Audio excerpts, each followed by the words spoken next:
I've been hearing amazing things about Clorinde's story quest, so I'm so excited to go ahead and get started. Let me know if you guys also enjoyed Clorinde's story quest. Alright, Clorinde's story quest! Let's do it. Huh? Do you also see Navia and Clorinde over there? Oh yes, I do. They look like they might have run into some kind of trouble. Let's go check out what's going on. They're just staring at a wall.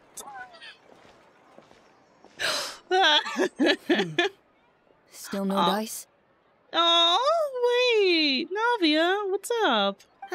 Not at all. And I've asked pretty much everyone in the court of Fontaine already. Oh? Lynette's ears drooped as soon as she heard that we'd have to be out and about for days on end. And Fremine, he hid himself under his helmet as soon as he realized there'd be people around that he didn't know. Huh? What about Chiori and Charlotte? I feel like both of them would be more than up to it. God, I love her voice. I love her voice, man. I've asked them already, but they're both pretty busy right now. I just gave the members of the Spina a few days off, too, so I don't want to bother them either. Oh, okay. This is getting pretty difficult. What's going on, ladies? Navia, Clorinde, what's up? Oh my. Well, if it isn't my dear partners. Navia. How are you all doing? They're both pretty, man. Pretty ladies. Navia? Oh? Huh? Oh, you mean... Yep, this is our chance. I feel like we're gonna get wrapped into something. What are you gonna do? We were just passing through. Do you need our help with something? Oh, precisely. My dear partners, we've got a huge problem right now that only you can solve. Oh no. Oh no, what's going on? Whoa, for real? Absolutely. We've already exhausted all our other options. What kind of problem? Traveler, Paimon, would you join us and play Marechaussee Hunter Judgment Day? The heck is that? Marechaussee what now? Yeah, that's my reaction, Paimon. It's a new game script by the Tabletop Troupe, a local roleplay adventure club. Ever heard of the Tabletop Troupe? They put out games that allow you to participate in a story and roleplay characters with your friends. Oh, I've loved their stuff ever since I was a kid. That sounds super interesting. Clorinde and I are both veteran members of the club. Recently, someone came up with a new script and was looking for people to help playtest it for them.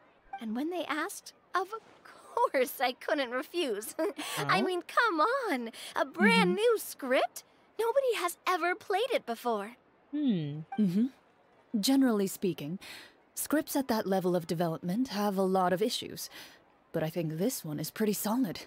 The author obviously put a lot of work into the story, and the world building is also quite credible. Whoa. I know I was the one that handed you the script, but some of us haven't read it yet. No spoilers, please. Anyway, the script calls for a team of 4. Oh. Yes. We're missing one final player right now. Oh, okay. Alright, you were right. That is a big problem. So, you're saying you'll help us out? Why not? I knew I could count on you, partner. I love Navia so much. Paimon and the Traveler are kind of a package deal. Is that okay? No, Paimon. No. Paimon. You need to stay out of this, okay, Paimon? That's not a problem. I'll adjust the pace based on the actual number of players and ensure that everyone has a good time. Well, Traveler, what do you think? Wanna play? Paimon will follow your lead. I always help a friend in need. Count me in for a great script. Well, that solves our problem. You have our thanks. Let's go. Woohoo! I'll go grab the script manager from the club right away. Aw. The script manager? Didn't you just say that you gave Clorinde the script? The club introduced a completely new kind of gameplay for the script. Oh. In this iteration, the Game Master's version of the script is incomplete. The script manager provides the next part of the script only after players have completed the current list of objectives. Huh? On top of that, in order to increase player immersion, the club has created some of the story's sets and scenes in real life. Oh! We'll only know where we should go once the script manager reveals the starting location. Wow, you're right. Whoever wrote this script really did put in a lot of work. And it's got a real healthy amount of suspense, right? I mean, even the GM doesn't know how the story will end. I look forward to experiencing it with you all. Okay. Why don't you go meet up with the others first? They The should others? all be waiting at Shiorya Boutique.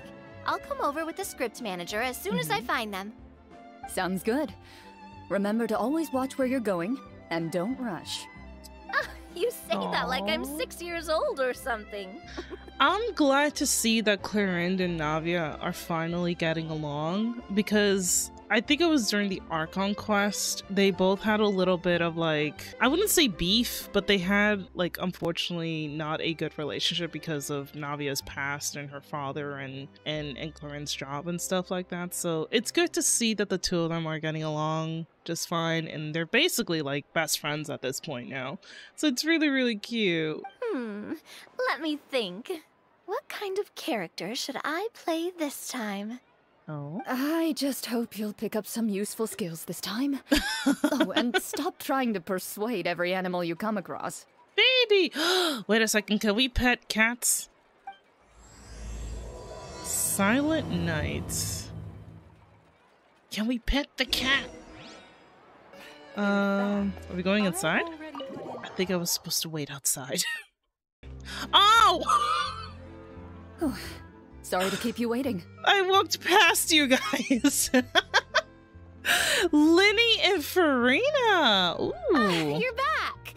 And you've got the Traveler and Paimon with you too. My favorite boy, or one of my favorite boys. What a pleasant surprise. Linny. I assume you'll be joining us for the game then? Linny, Farina! Paimon didn't know you were playing too. Are you also members of the tabletop troupe? Hey you two. I'm more of a casual member, if anything. I haven't taken part in many formal club activities. Lynette, Fremine, and I play something similar at the Hotel Bouffe Tété sometimes, but I'm usually the GM. Okay. Still, I'm sure it'll be fun being a player for the first time. I'm looking forward to it. Well, I'm not a member of the club at all. Clorinde simply woke me up first thing this morning, said there was a good script worth experiencing, and asked if I wanted in. Of course. Which I'm If you're glad. interested, I can give you a referral. That should give you a 40% discount on membership fees. I think I'll wait to see how this experience plays out first, especially when it comes to the quality of the script. If it's sufficiently fun, then I'll join. Oh, come on, Farina. Do you Have fun. participate in a lot of tabletop troupe activities, Clorinde? You could say that. She's actually one of the few senior game masters of the troupe. Oh, so she's the best of the best. Right. God damn. I knew about that even when she was still my subordinate. It's nothing. Really, just a small hobby of mine. She's getting shy. That's so cute. Wow. Paimon's so used to seeing you be all upstanding and intimidating as the champion duelist. It's kind of hard to imagine you role-playing with a bunch of friends. So, if we have a problem with any of the rules, do we have to submit a duel request to you? Oh, Surely no. you jest. I would never intentionally make things difficult for my players. Oh, I maintain a clear boundary between my professional and personal lives. that's The good. me you see at court represents the law and order of Fontaine. I put all personal feelings to the side and grant a fair duel to all who seek to defend their honor. Okay. But in my That's personal fair. life, I'm just an ordinary person. Oh, Someone who feels anger and sadness, just like everyone else. okay. That robot is tripping back there. Why is it Why is it hell? Are you okay over there? Are you like malfunctioning or something? Well, you say that, but for all the time I've known you, I don't think I've ever seen you cry. I've seen you get angry, sure, but now I'm wondering whether you were actually mad or if it just looked that way from the outside. I mean, you don't have to see everyone cry, but fair enough. I was probably in work mode during those times. Is that so? Well, in any case, I just feel like even in your personal life, you don't get emotional very often. Farina! So you want to see me cry? That might be a little difficult. A show of anger, though. That might be something I could accomplish. Marina's really saying you need to show more emotions. God damn. No, that's not what I meant. I am the Hydro Archon. I need to see tears. Farina, I love you.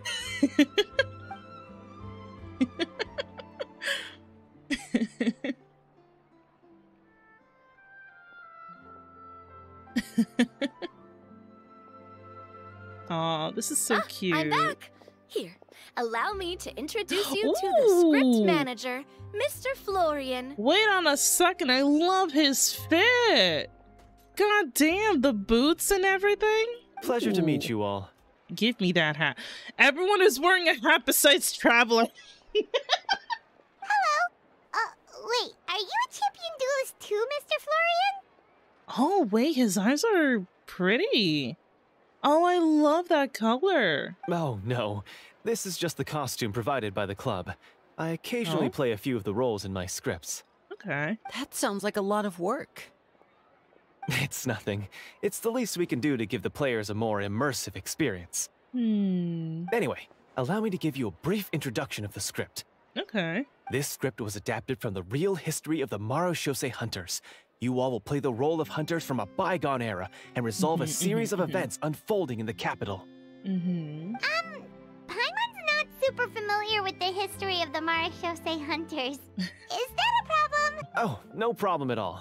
I can give you a brief rundown. So, basically, Marashose Hunters were people who dedicated themselves to hunting monsters and protecting the city by using a special swordsmanship technique passed down over generations. Okay. Their story can be traced back to the ancient Remurian dynasty, as well as the first hunter, Cassiodor. But I'll leave the finer details for you to seek out and discover later. Okay. And I'll provide additional commentary as the story progresses. Ooh, In nice. that case, brave hunters, are you ready to set out on an unknown adventure? I'm ready. Whoa, just one sentence and it's like we're in the story already. Aha, I see many a determined gaze before me. Very well, head over to this location and begin your heroic journey. Cool. So, as we follow the story, it leads us to specific scenes? Ooh, sounds pretty innovative. That what does does the sound, message yeah. in the envelope say? It's the exact location of the scene, as well as the formal permission to use the venue. Oh, Seems like they have everything prepared.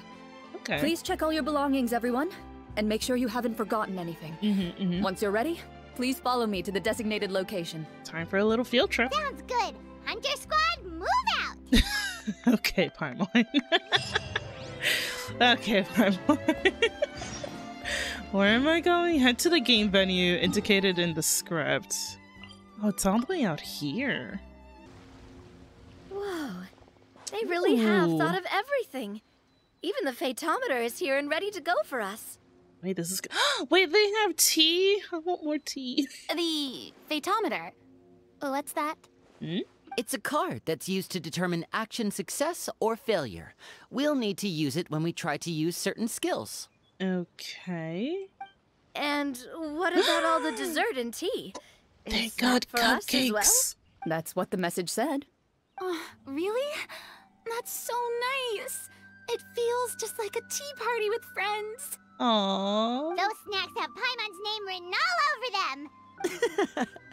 I think you might be more of a snack hunter than a Marashose hunter, Paimon. Damn, the call out. But to be fair, yeah. Snack Hunter Paimon reported for duty. If there are delicious snacks to be found, Paimon will track down every last one. I spat my drink when she agreed to that. Oh my god. The desserts are great. But I'm still looking forward to the story more than anything. Uh-huh. Very fair. Then, let us begin. First, please pick up the blank character cards in front of you and Okay. write down your name and profession. You can find an abbreviated version of the rules printed on the back of your character card.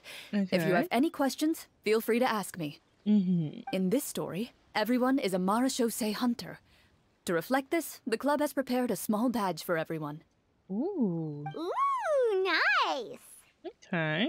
Oh, that is kind of cute. As hunters, you have proficiency in swordsmanship and fighting by default, so there's no need to allocate any additional skill points to those areas. Swordsmanship? Okay. So there's a fighting part to all of this?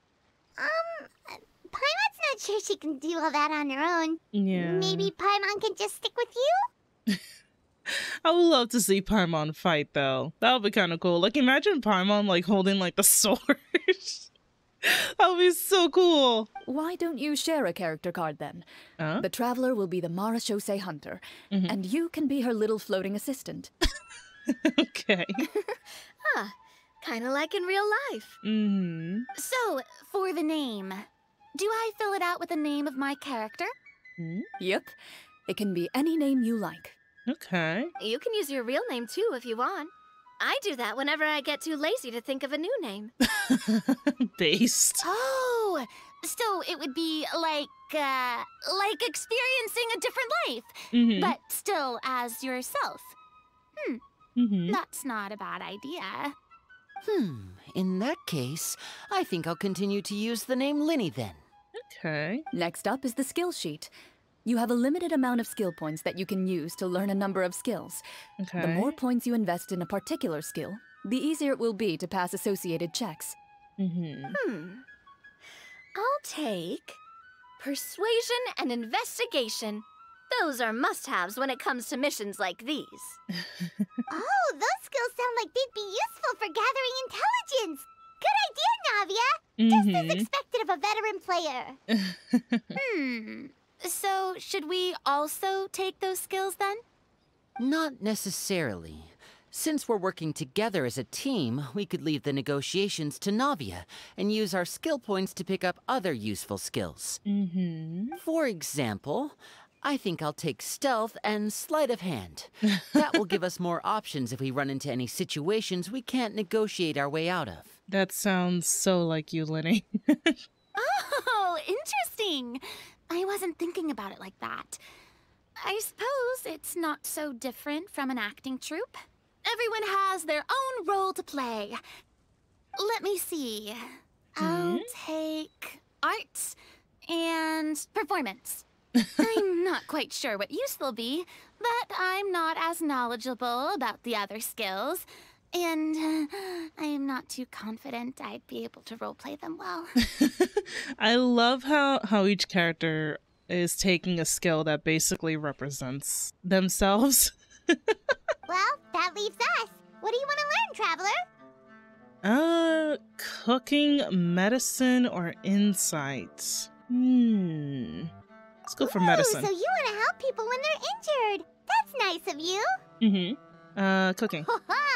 Gotta say, this suits you really well. Nothing boosts morale like good food. So what do you think? Are you sure you want to learn these two skills? Oh, wait, I can only pick two. Hold on. Sure, what do you want to learn? Hold on. So, Oh, insight. something that'll help you get a read on other people's thoughts. Sounds useful. I don't know. I'm kind of leaning towards medicine and insight. So let's do that. Medicine and insight. Ooh, so you want to help people when they're injured. So what do you think? Are you sure you want to learn these two skills? Yep. Let's see. Oh, looks like you each have enough points to choose one final skill. Oh, okay. You've all picked such classic skills. It's fine to go a little bit out of the box, you know. Why do I get the feeling she's getting ready to cause trouble? For example, this one here. Summon. Doesn't it sound super mysterious and cool? Navia, what are I you saw that one cooking? just now as well. The description says, this skill can be used under certain circumstances to summon characters or creatures that fit the script's world-building rules. Just some different dialogue? Okay. The script's world-building rules, huh? But how are we supposed to know what a Marachose hunter can summon? Oh, that's not for us to worry about, my friend. Just learn the skills that interest you, and the GM will take care of the rest. Okay. Uh-oh. All right, you've convinced Paimon. Let's learn summon then. Paimon can't wait to see what kind of thing shows up. Well, now that everyone's more or less finished creating their characters, we can begin. Okay. Since two of our players are doing this for the first time, though, let me ask, Okay. Would you like to play on easy mode or authentic mode? Oh. What's the difference between the two? Well, in role-playing games, the story sometimes changes based on the decisions of the players and the results of the Fatometer. Oh no.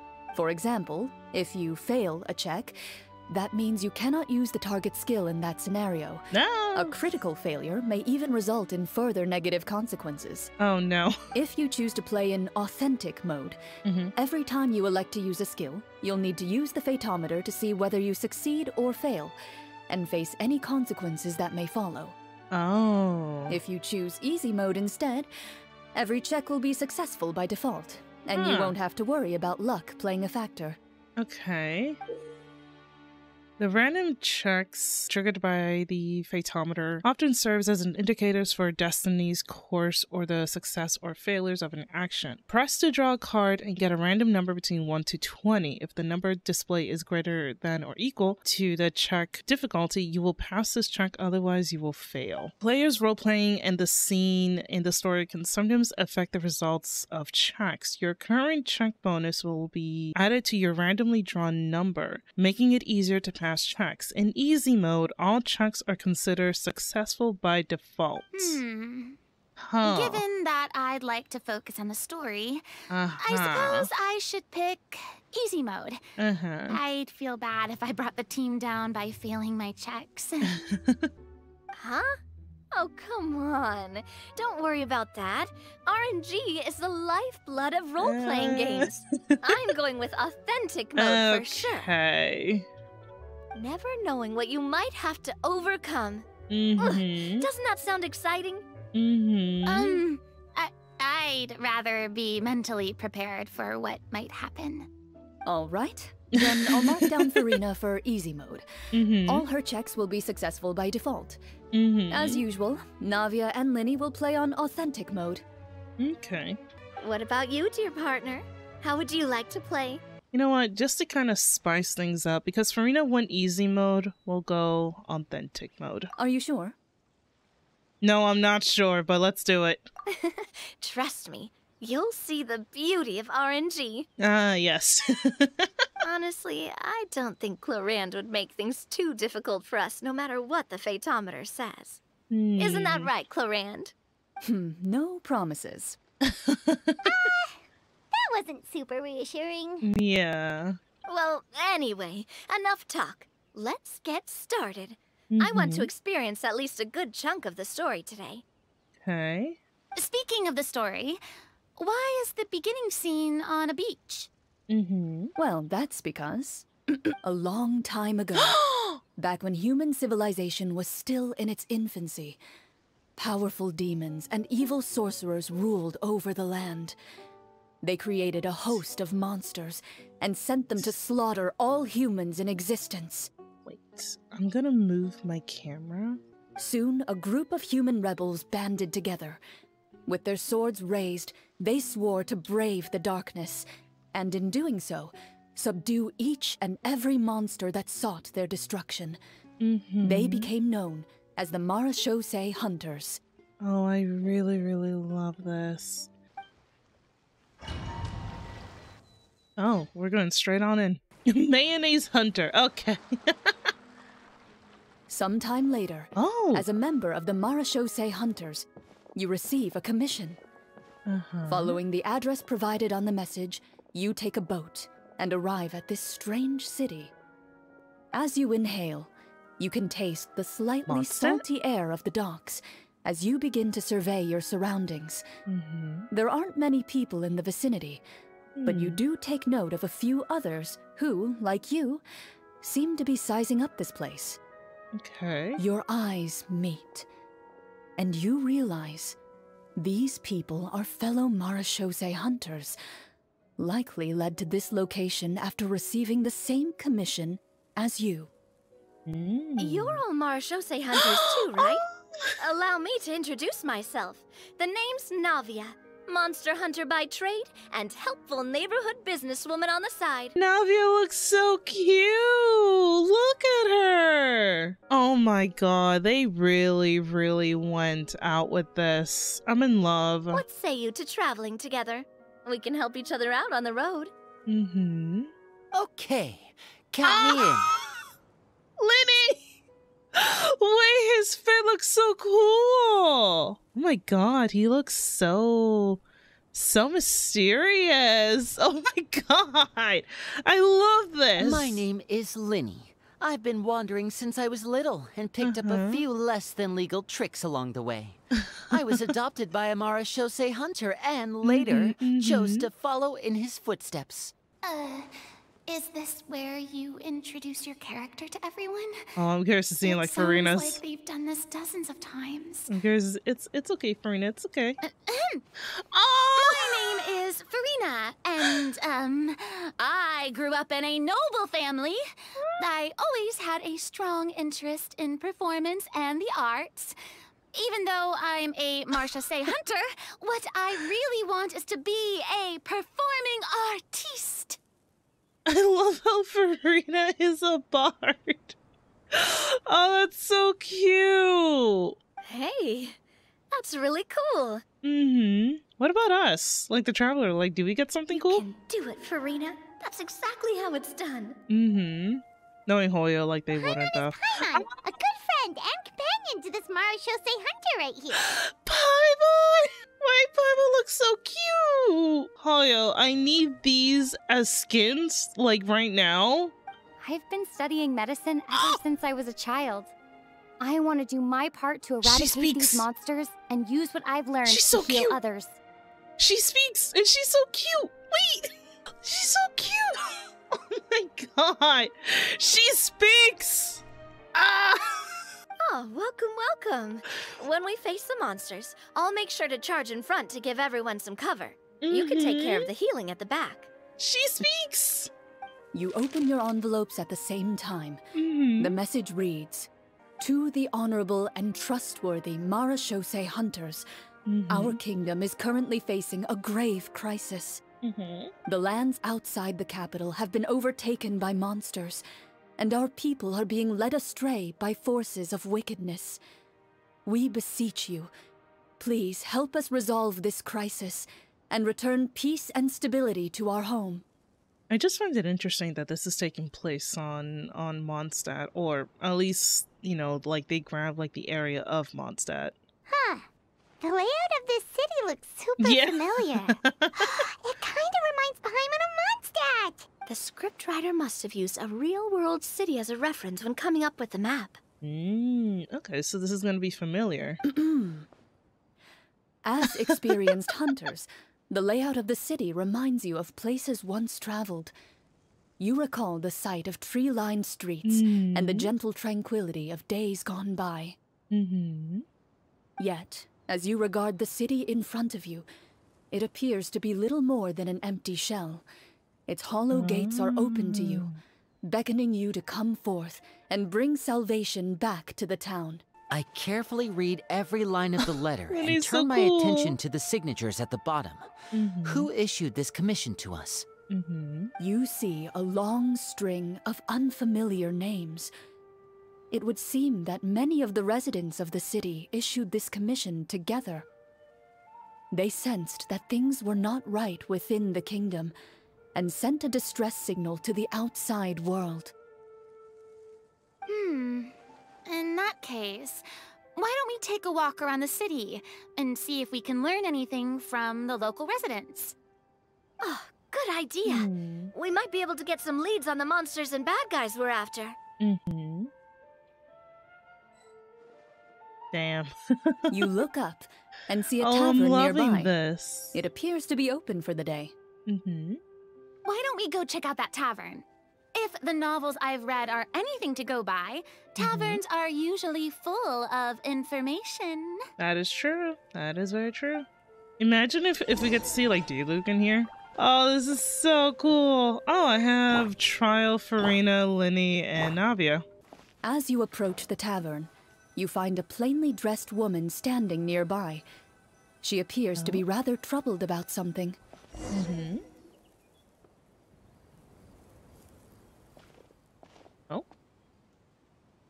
Greetings, friend. Lovely weather we're having today, don't you think? Oh, hello. I suppose you're right. The weather today is quite lovely. If only those monsters out there would stop causing trouble. It seems like every character included in the script has a certain amount of useful information to offer. If we keep asking questions, we might be able to get some good leads. Oh, come now. Don't be sad. Life is all about optimism. Oh, that reminds me. What did you have for breakfast this morning? Interesting question. Huh? I don't think that's the kind of question we're supposed to ask. Okay, Navia. Nothing turns a frown upside down like good food. How about some macarons? I could make you some. You didn't even take cooking as one of your skill proficiencies. That's not necessary, miss. Excuse me for saying this, but you don't really look like a chef. Besides, I'm not really a fan of sweets. So you're someone who barely smiles and doesn't like sweets. You're really starting to remind me of this one friend of mine. Oh?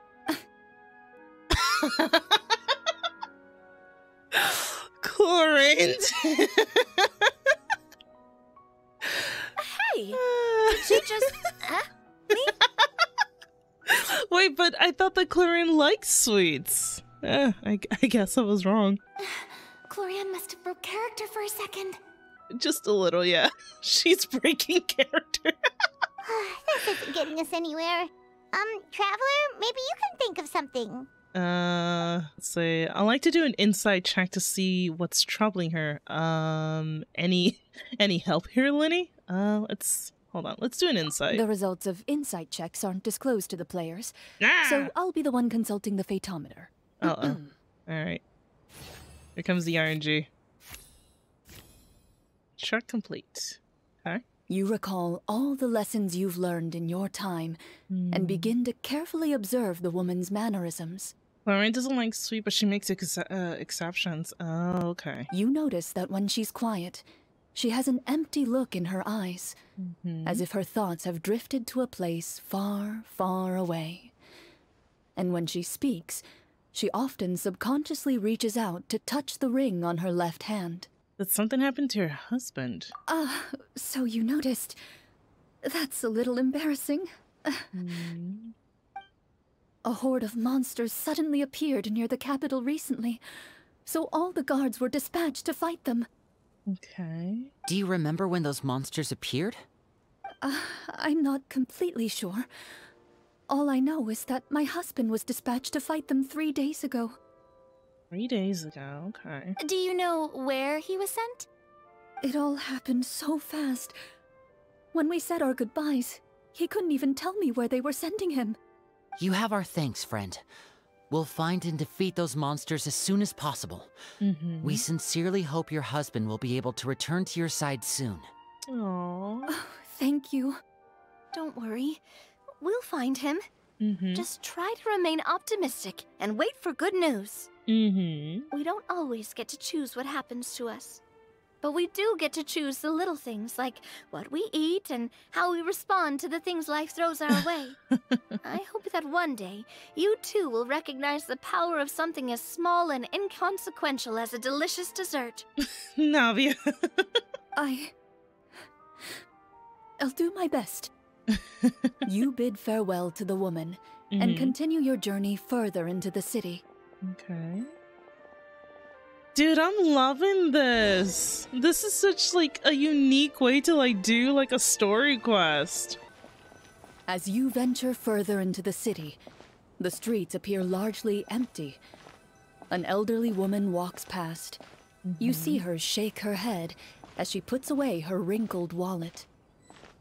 A nearby merchant folds his arms and gives you a disdainful look. Well, damn. You get the impression that he's someone who has long gotten used to the sight before him. What the heck is that supposed to mean, huh?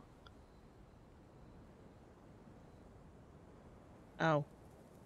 Although he doesn't seem very friendly. No. Merchants are usually a good source of information, right? That is true. Pardon me, sir. I'd like to ask a question if I may. That depends. How much are you willing to pay? Oh, Clorinde's VA is doing an amazing job with these voices. How about this much? What do you take me for? Some lowly beggar? You can't even buy half an onion with that amount. Surely an onion can't be that expensive, right? What do you know? War's nearly upon us. Everything costs several times what it did before. If you're not gonna buy anything, then scram. Whoa, what a nasty guy. Maybe we shouldn't even bother talking to him. But he still might have information we need. Traveler, can you think of something? Persuade him, Navia. Linny, you're up. Farina, put on a performance. A part of me kind of wants to have Farina just go in there. Alright, Farina, do it. A performance? I've never played a role-playing game like this before, but even I can tell that suggestion is pretty far-fetched. Aww. Is a performance check really going to help here? I would like to see you perform, though. Alright. Oh.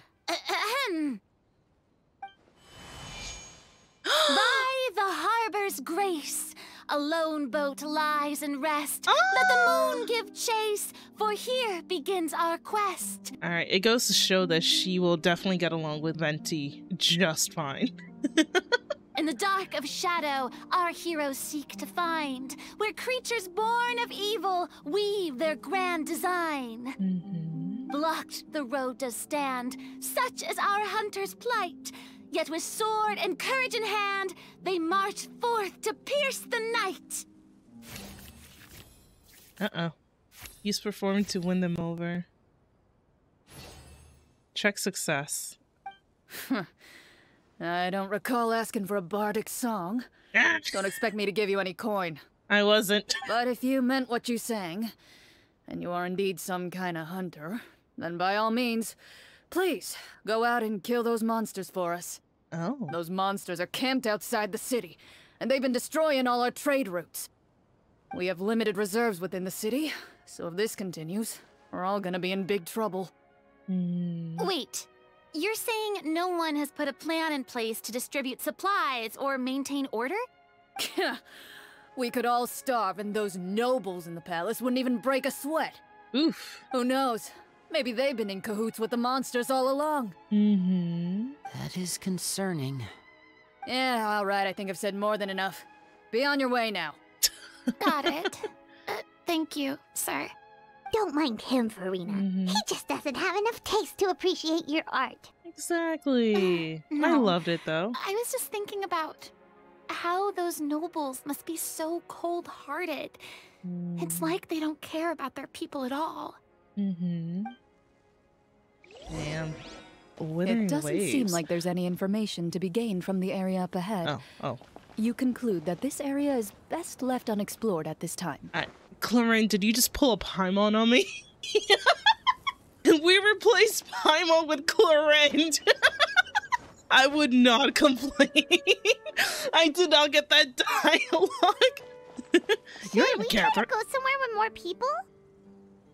Oh, how about the city square? Follow me. You're not Catherine. Catherine, what happened to you? Where's my Catherine? Before you lies the city's central square. You see a man with a slightly anxious look on his face, pacing back and forth, his head hanging low. Oh no, the fountain's gone. He doesn't seem to notice your approach.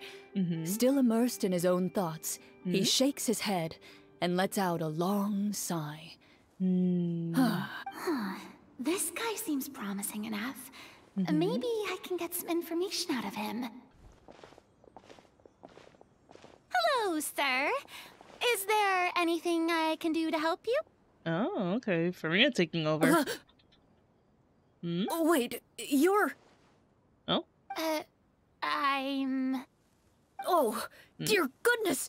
You're a Marashose hunter! You recognize us?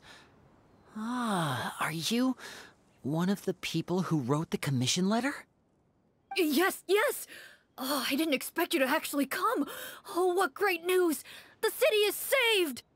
Oh. What happened here? Alas, we once lived comfortable, carefree lives. This city used to be free of monsters. The first Marashose hunter, Casiodor, the Golden Hunter, he was the one who drove them back. However, monsters have once again surrounded the city.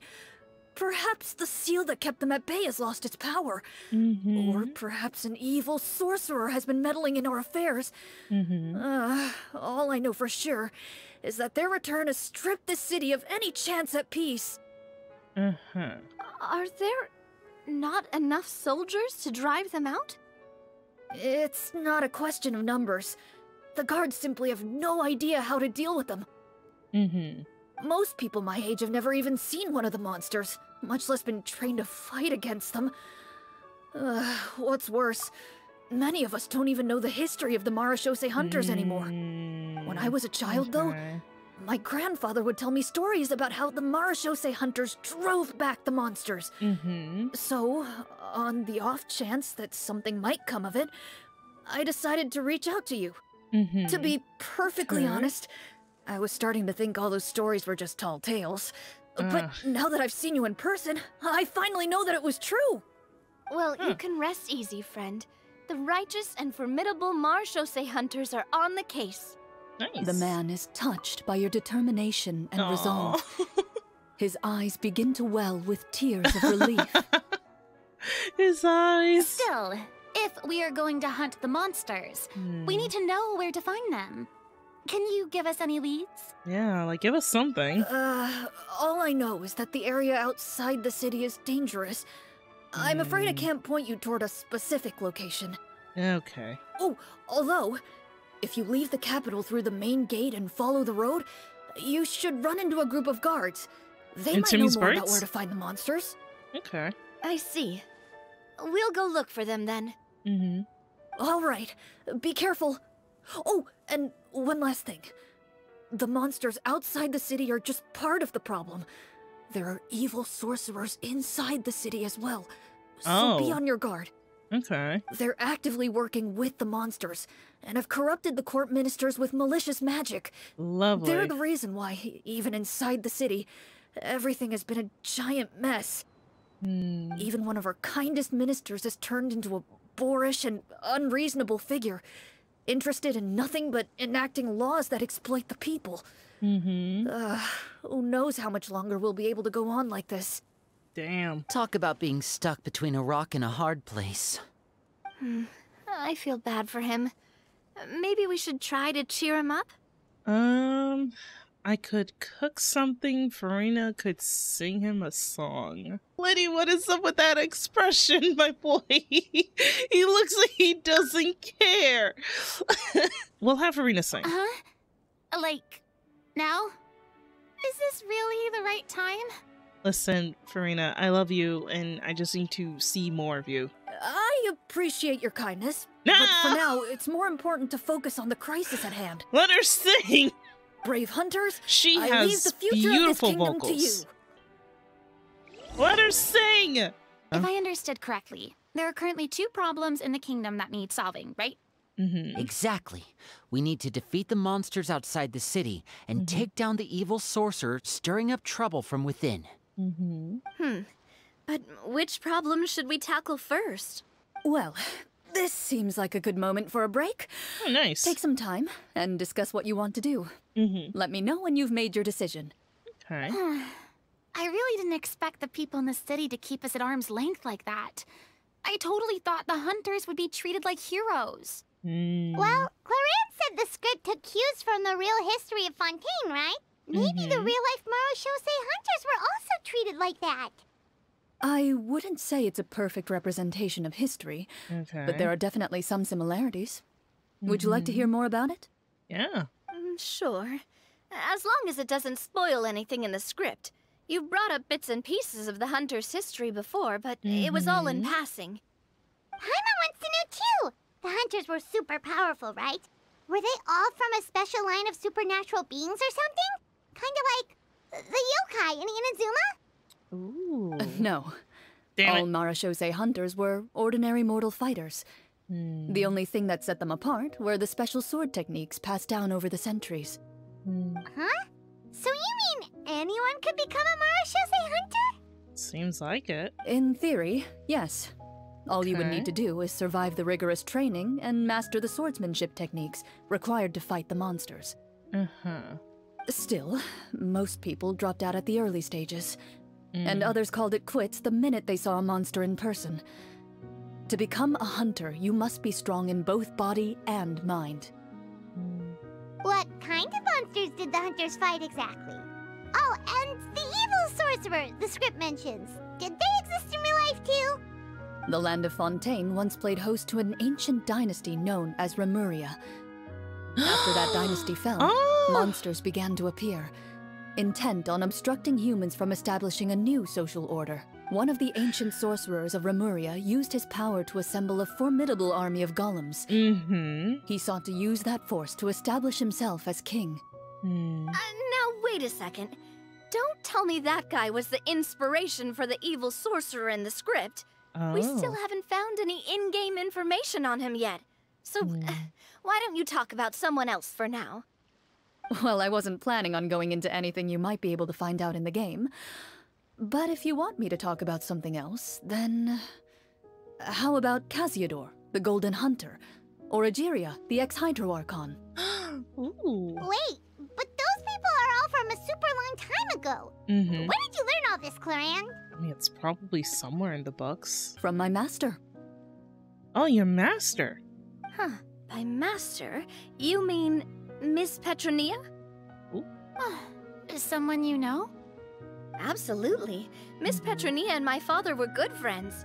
Back in the day, she would often bring Clorinde over to play, but then... Let's not get off topic. Anyway, back to what I was saying. Responding to Egeria's call, a number of warriors followed Casiodor into battle against the monsters. This group of warriors, under Casiodor's leadership, became known as the Marashose Hunters. Yet, as Fontaine entered an era of peace, their work gradually became obsolete. The Marashose Phantom, originally an association made up of hunters, eventually came to be predominantly comprised of Melusines. Ah, I see. That explains why most of the people in the script have forgotten the hunters or think of them as nothing more than a legend. Is that really a bad thing, though? It can get tough always being the one shouldering everyone's expectations. Depends on who you ask, I suppose. If the name of the organization no longer commands respect, investigative work is bound to suffer. Speaking of investigations, which problem should we tackle first? Monsters or evil sorcerer? I would say the sorcerer. I vote monsters. Oh. That's the main duty of the hunters, right? We can come back to the sorcerer later. Well said, Miss Farina. Plus, if the sorcerers really are the masterminds behind this whole thing, defeating the monsters could give us some clues on their intentions as well. But I want to go after the sorcerers. What about you, partner? What do you think? Because they're the source of the problem, right? Sorcerer, source, you know? That was a bad pun. Monsters. It's decided then. All right. After some discussion, you decide to turn around and head out of the city. Okay. Let's take a look around, like that guy said. You there, outsiders! Oh, Halt! what in the... Who's there? Some random guard? An armored man approaches you. He has a tall, muscular build and a determined expression in his eyes. Just one look, and you can tell he's fought in his fair share of battles. Although he's trying his best to conceal his current state, his uneven gait and the sweat dripping down his forehead make it obvious that he's been wounded and is in serious pain. Where's the sweat? I'm the captain of the guard. I saw you sneaking around the city earlier, so I'll only ask this once. State your purpose, or it's off to the dungeons for the lot of you. Well, damn! Wow, it's been a while since someone's been this suspicious of us. I said talk, not whisper between yourselves. Have you ever heard of the Marashose Hunters? Marachose hunters? Ha! That fairy tale, you mean? What, you expect me to believe you're one of them? I mean, we are. I like to do a medicine check to see if I can help him. We're counting on you, Navia. I like to do an inside check to tell what he's thinking. Let's do an inside check. Actually, let's do medicine. Uh-oh. I got it. Okay. Pick a card. This one. Okay, nice. Let's check on your wound. Using your knowledge of medicine, you're able to deduce that the injury on his calf was a monster's doing. Damn. And the wound has already begun to fester. As you check him over, he looks at you with suspicion and retracts his injured leg further back. We're trying to help you. I'm a doctor by trade. Please let me redress your wound. You don't have to suffer like this. Dude, it's so nice to hear Lumine speaking. And not just like in a quest of some sort, or like main story quest. It's so nice. The man appears somewhat disgruntled at having been exposed, but soon relents and raises his leg for you to take a better look. Nice. He allows you to apply a poultice of specialized medicine to the wound, and it appears to bring him much relief. The tension in his brow eases. All right. Guess you lot might actually be real Marachose hunters after all. In any case, you've successfully treated my wound. So, what do you want to know? Do you know where we can find the monsters, or the other guards who are fighting them? He informs you of the various locations where monsters have appeared. He looks in that general direction with a pained gaze, as if a thin, invisible thread is pulling on his wound. Some of our new recruits have never even dealt with a petty thief, and now they're out there fighting monsters. Oh no. If it weren't for this cursed leg. Oh, please, sir. Don't get too worked up. You need to focus on your recovery. Just leave the monsters to us. We're Marachose hunters after all. Hearing you say that, a glimmer of hope flashes in his eyes. His smile. But it disappears almost as quickly as it came. No! Those monsters aren't easy to deal with. But if you insist on going, I won't stop you either. I just hope all the guards will be able to come back to their families alive. I wish you the best of luck. Okay. It's just a couple of... Based on what the captain said, the monsters should be right up ahead. It's just Let's go. Hopefully we're not too late. Can I speak? It's just a couple of monsters. It can't be that bad, right? As you approach the battlefield, you see numerous people lying by the side of the road. They appear to be dressed like guards. Their faces are filled with desperation and terror. Some are screaming and cursing in vain, as if still trying to banish the monstrosities they saw from their minds. I think that helped, right? A few of the wounded look up at you in shock and disbelief. Oh? Quick, leave this place. Turn around and don't look back, they yell. Nah, it's fine. We got this. Also, you have a different hair color. That is a different hair color, dude. Drop. No! They poofed! Oh, right before I could drop my ball. God damn it. Damn it. They knew. They knew. They fucking knew. Gosh darn it. Alright, where are these monsters? I'm ready to kick some butt. Ooh! Oh! Can I pick up the swords? Can the traveler finally not have a dull blade? I want this sword. Like, this sword looks cool. This one. Right here. I want this one. Can I have a new... Oh my god. Okay, there's a lot of swords around here. I see. Okay, the fire was not here. Farida, use your hydro. Right? You see broken iron swords scattered all around you, and downed trees riddled with terrifying claw marks. All the signs point to one thing. A truly devastating battle just took place here. Be on your guard, everyone.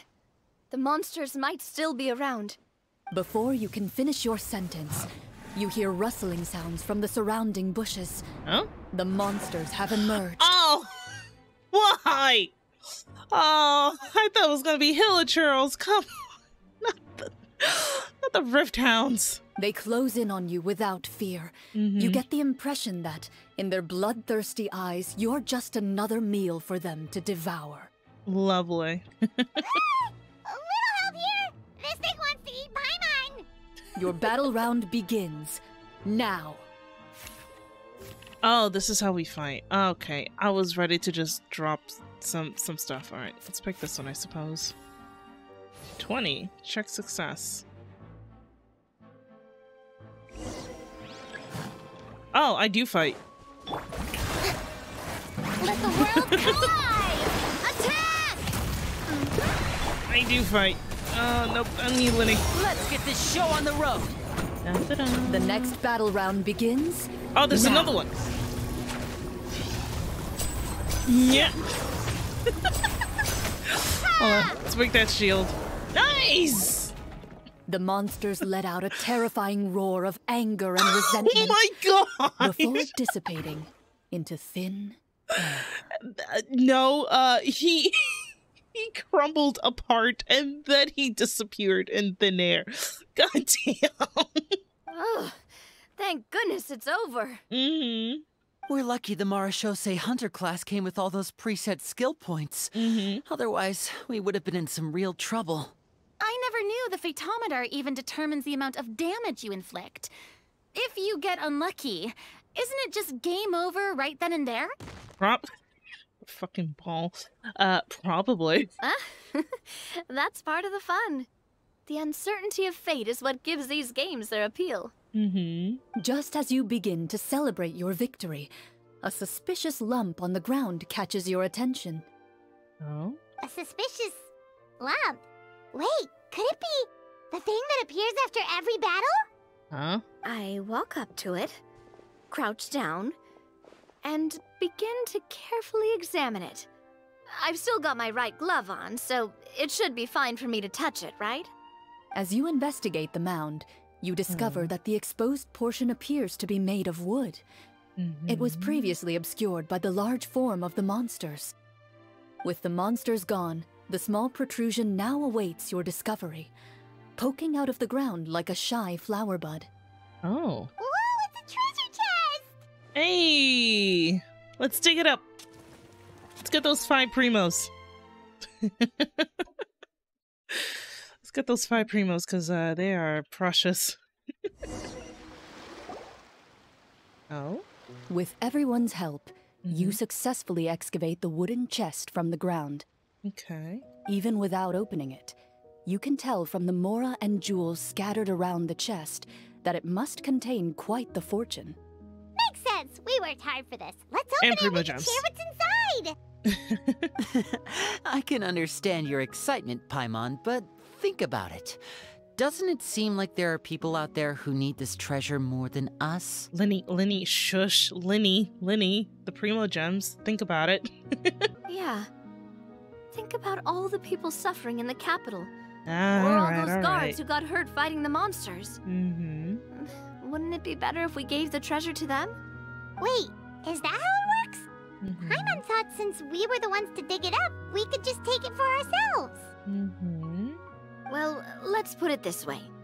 Any decision you make during a role-playing game can impact the future course of the story. Okay, now you're just stressing me out. I hate this whole, you know, like you gotta pick a path, and if you pick the wrong path, then it'll like affect this, but if you pick the right path, it'll also affect this. I hate these. But would the people really believe us? It's hard enough for us to prove we're Marashose hunters. What if they think we procured the treasure illegally? They might get even more suspicious of us. That's definitely something we should consider. Maybe we can come up with an explanation in advance.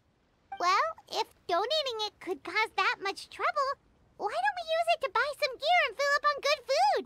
Then we'll be ready to fight even more bad guys. Looks like you're facing a difficult choice once again. Well, it's getting late. why don't we call it a day for now? Wow, where did the time go? I'm not sure if it's because I'm having so much fun with you all or because the story is particularly enticing. Both. But I feel like I could almost keep going. Ooh, okay. Lenny has some energy. Ooh, how about we play through the night? Like real gamers. I'm not sure I'll have enough energy for that. Marina's not used to it. Yeah, that won't work for me either. Lynette will give me an earful if I get home too late. I understand how you feel, Navia, but we have to change venues for the next part of the story anyway. No! Huh? Another location? Oh. There's a special note for the GM at the end of this section that says to proceed to an indoor set for the next part of the script. Oh. Whoa, they really pulled out all the stops for this new script. Well, even if we end the game for the day, we can still stay a little longer and hear Clorinde finish her story, right? Paimon wants to hear more about the history of the hunters. Something tells me you just want to finish the 3 desserts before we break for the day. And gotcha. That's just a coincidence, okay? No, Besides, Paimon. to Paimon, not finishing free food feels even worse than having to buy her own. And anyway, Paimon really does want to hear more about Clorinde's master. Ooh. Well... If the story doesn't have a happy ending, it's okay not to finish it. It's nothing. I appreciate the concern, but it's all in the past. It won't do any harm to share these things now. Oh, Clorinde.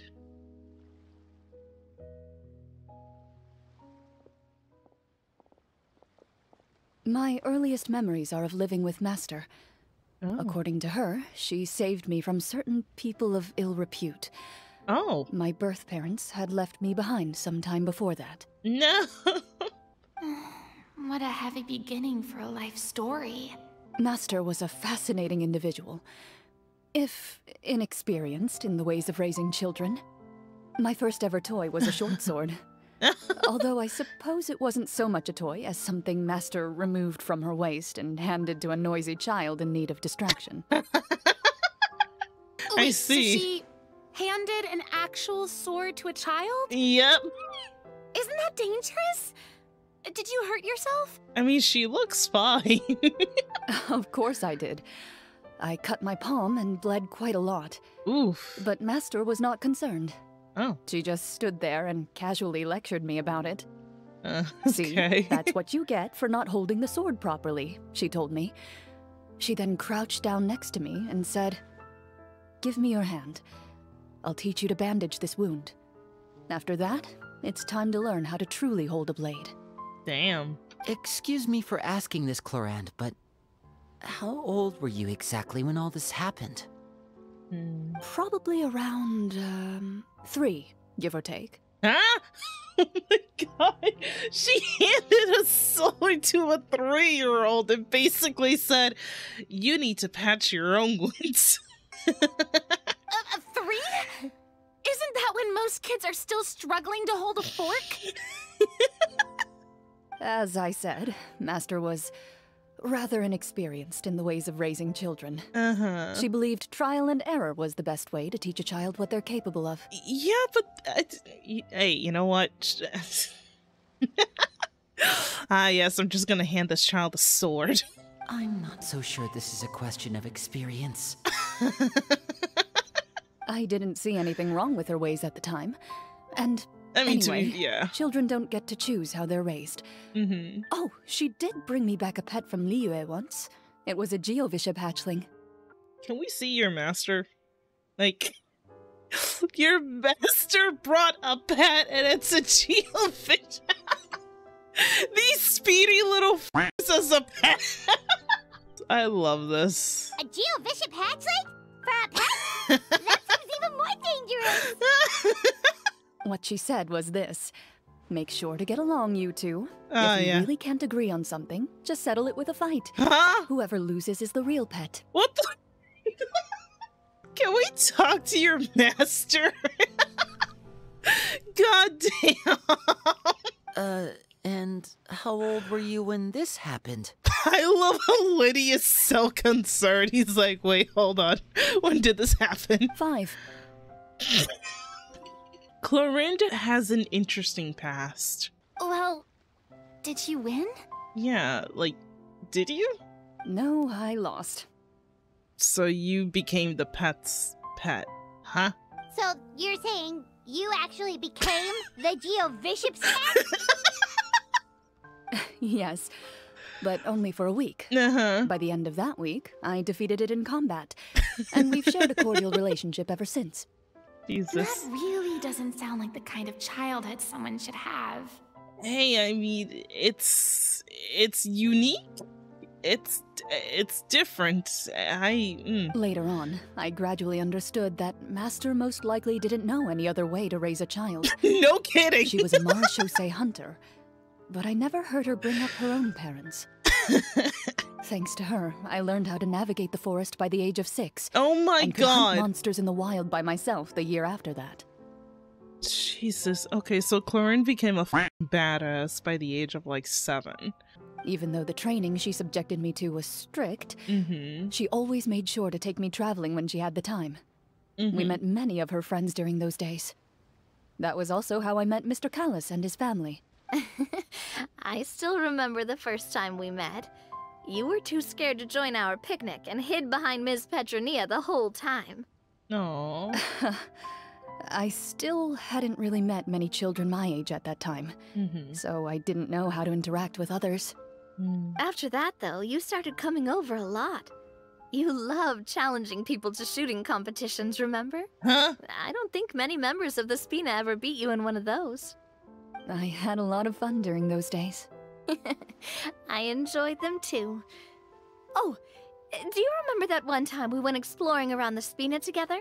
We overheard Papa call your master Fontaine's Protector of Justice. Never heard Papa calling your master. Okay. We tried to pretend like we never heard anything, but you nearly let it slip that one time. No. Protector of Justice? Oh, wait, you mean that vigilante hero from 20 years ago? The one who is always active at night? Yep, that would be her. She often would put on a black cloak and go out at night. I never knew where she went or what she was doing. Until, like Navia said, we overheard the truth from Mr. Callis that night. 20 years ago, huh? I still remember the guards leaving all kinds of witness reports about her on Nervalette's desk. My apologies. That's still Luke Farina. Oh, there's no need to apologize. You had nothing to do with it. And anyway, everything she did was for a good cause. Although, calling herself the Protector of Order was a bit much. Especially when she deliberately operated outside the law. Huh? When did the Protector of Justice become the Protector of Order? Oh, she had a bunch of code names. I heard she would just come up with a name on the spot whenever she was asked. Later on, she probably got sick of answering those questions and decided to stick to just 2. The Protector of Justice and the Protector of Order.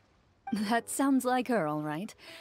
I bet she forgot which of the 2 she'd use by the time she got back each night. Yeah. Well, she certainly sounds like a fascinating individual.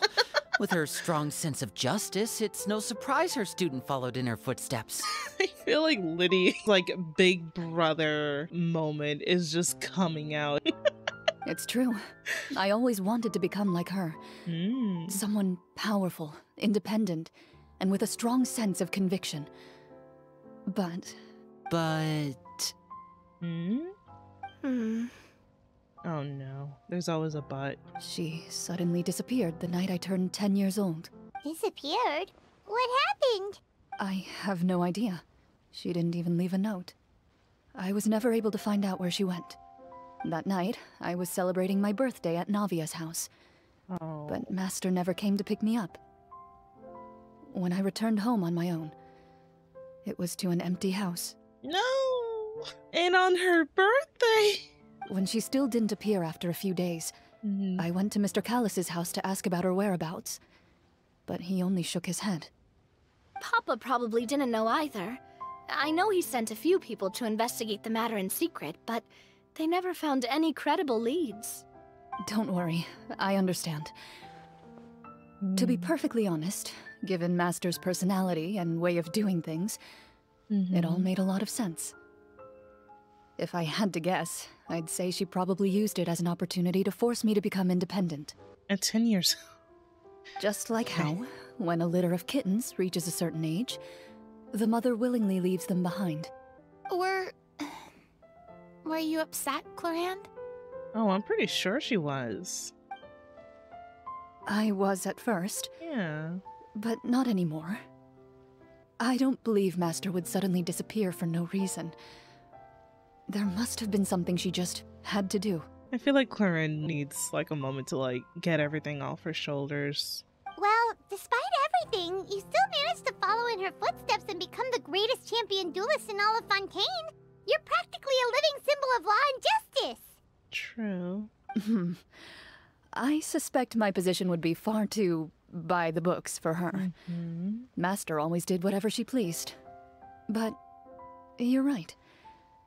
I suppose I do take after her in some ways. Who knew Clorinde had such an interesting past? I never had the chance to ask her about it before. And I wonder, if Clorinde's master were the champion duelist back then, would that duel against Mr. Callus have gone differently? Oh no. Judging by the atmosphere, Clorinde and Navi are probably thinking something similar. The mood just got super awkward all of a sudden. Well, anyway. Would you look at the time? It's getting dark, so we should probably call it a day for real this time. If we keep talking like this, we really will be here all night. I mean, there's nothing wrong with that. I had a great time today, Miss Clorinde. Thank you for being our GM. Yeah. Anytime. The script was good, but I've got to say, your childhood stories were even better. Yeah, you know, like getting a sword at the age of 3 and then getting a pet at the age of 5. Actually, no, getting a Geobishop at the age of 5. Hey, you should tell us more about that fight against the Geobishop sometime. I would love to hear that. Your master was onto something. You could be right. What does she mean, onto something? I certainly don't know any 5-year-olds who want to fight a bishop in their spare time. Guess I'll head back as well. I need to save my energy if I want to continue enjoying the story tomorrow. You're that excited to hear about my fight with the bishop? Yes, actually, you were 5. I was talking about the script. Oh, that too, yes. You can't blame me. What are you two ladies chatting? Just between the two of us, could you tell me what it was like to be the Geobishop's pet? It was nothing special, really. Geobishops don't understand the concept of a pet. So basically, it just headbutted me whenever I entered its territory. That's kind of cute. Unless it meant like an actual, like, painful headbutt and not like a push-shove headbutt. And that hurt? Yeah, it hurt. Oh, never mind. What, something you want to experience for yourself? Oh, I'm good. Thanks. Clorinde's a tough cookie. Let's go meet up with the group. Paimon's really looking forward to today's story. It's definitely a different format, which I enjoy, actually. I do enjoy, like this type of format. Oh, what in the... Okay, alright, enter.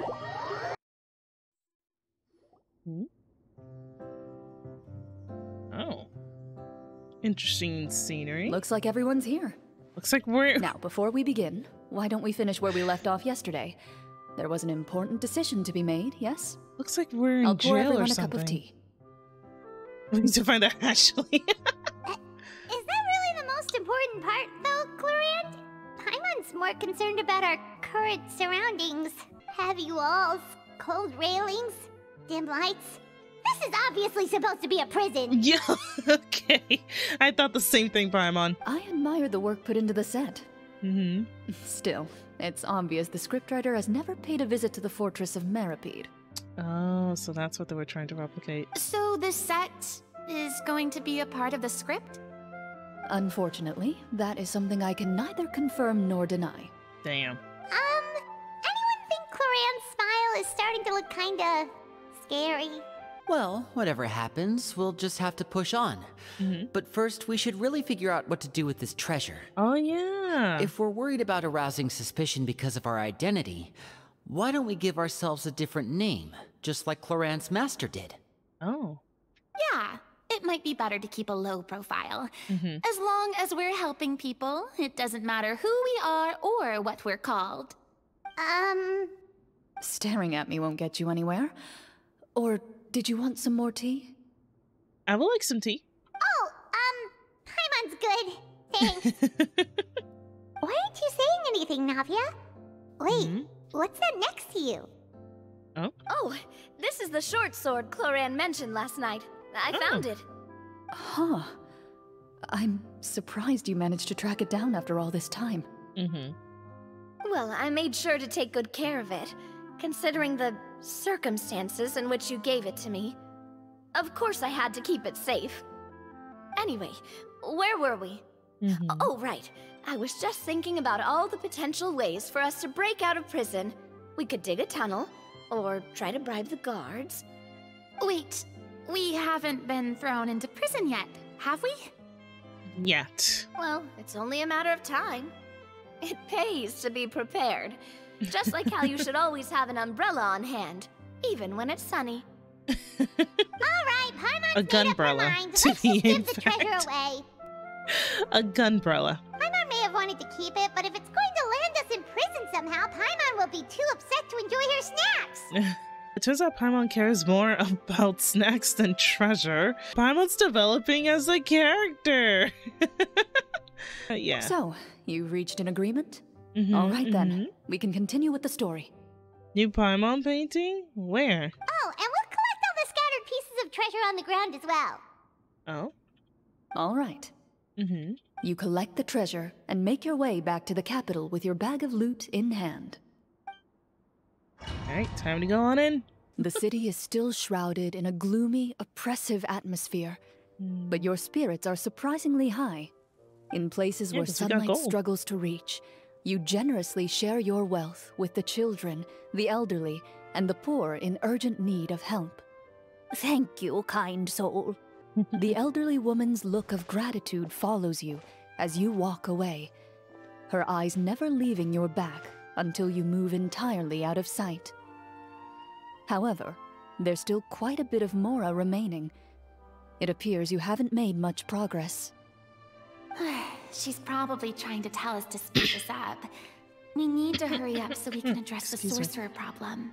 Should we go find that man again at the square? He seemed like a pretty responsible guy. I'm sure he knows the people here far better than us.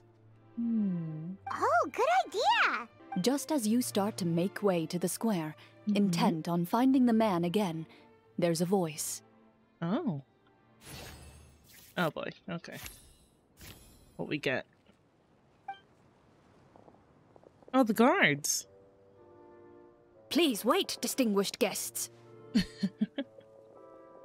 Several strange guards suddenly call out to you. Okay. They run forward to meet you and proceed to politely pay their respects. Greetings, gentlemen. Are we being invited for afternoon tea? Surely you jest, my lady. That would not be our place. It is His Excellency the King who requests to meet with you. Oh. Please come with us. Uh-oh. Uh-oh. Oh no. Not the king. Do you think this could be a trap? Possibly. Well, we have to investigate the court at some point, right? Meeting the king himself would be a fantastic opportunity to do that. I say we go for it. If something happens, we'll just turn the whole place upside down. That sounds a little intense. After a quick discussion, you nod to the guards and agree to follow. Okay. They lead you all the way to the audience hall of the palace. Gilded tables line both sides of the hall. The space itself is adorned with all manner of expensive antiques, glass shelves and silver candlesticks. The items appear quite ordinary in size and dimension, yet their presence somehow makes the emptiness of the hall feel even more surreal and ominous. Wow, it's so luxurious! Traveler's face. The elderly king, clad in a magnificent robe, sits upon the deep crimson throne before you. Okay. He wears above his head a majestic crown, with a gemstone the size of a bird's egg set right at the very front. Oh. As you observe it, you see a complex pattern of light reflect off its surface. They're here, Your Majesty. A man dressed in dark clothes, likely a minister, shields his mouth with his hands and bends down to whisper a few words to the king. After a moment, he lowers his hands and stands back up. His gaze shifts to fixate on your group, but he does not move from his place at the king's side. The king does not appear entirely aware of his surroundings. The man by his side, though. We should keep a close eye on him. Yeah. The king remains still and says nothing. The minister is the one who speaks. Oh. Esteemed guests, allow me to thank you for coming to our faraway kingdom. Unfortunately, His Majesty the King finds himself quite exhausted from work.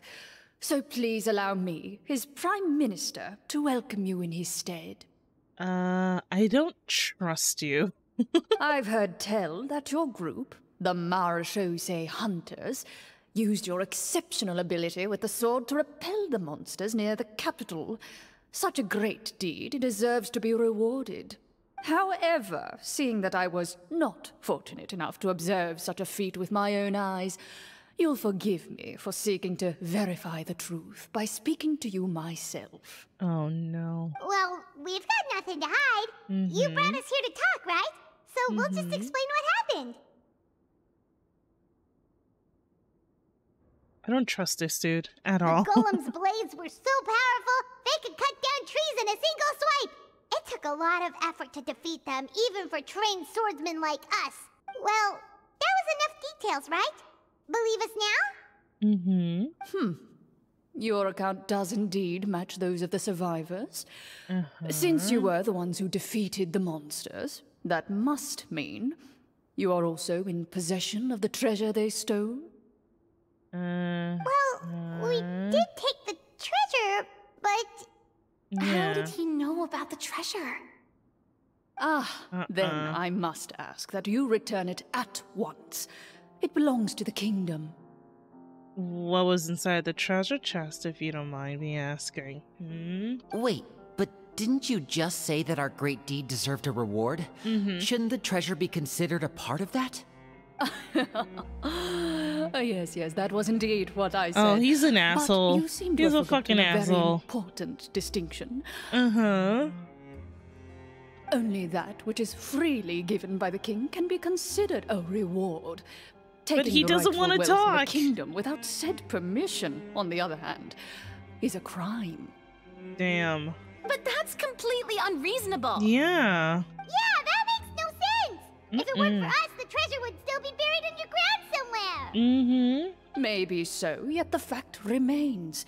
You tried to dispose of the treasure without reporting it to the court and without receiving permission. How the heck were we supposed to know? What, no answer?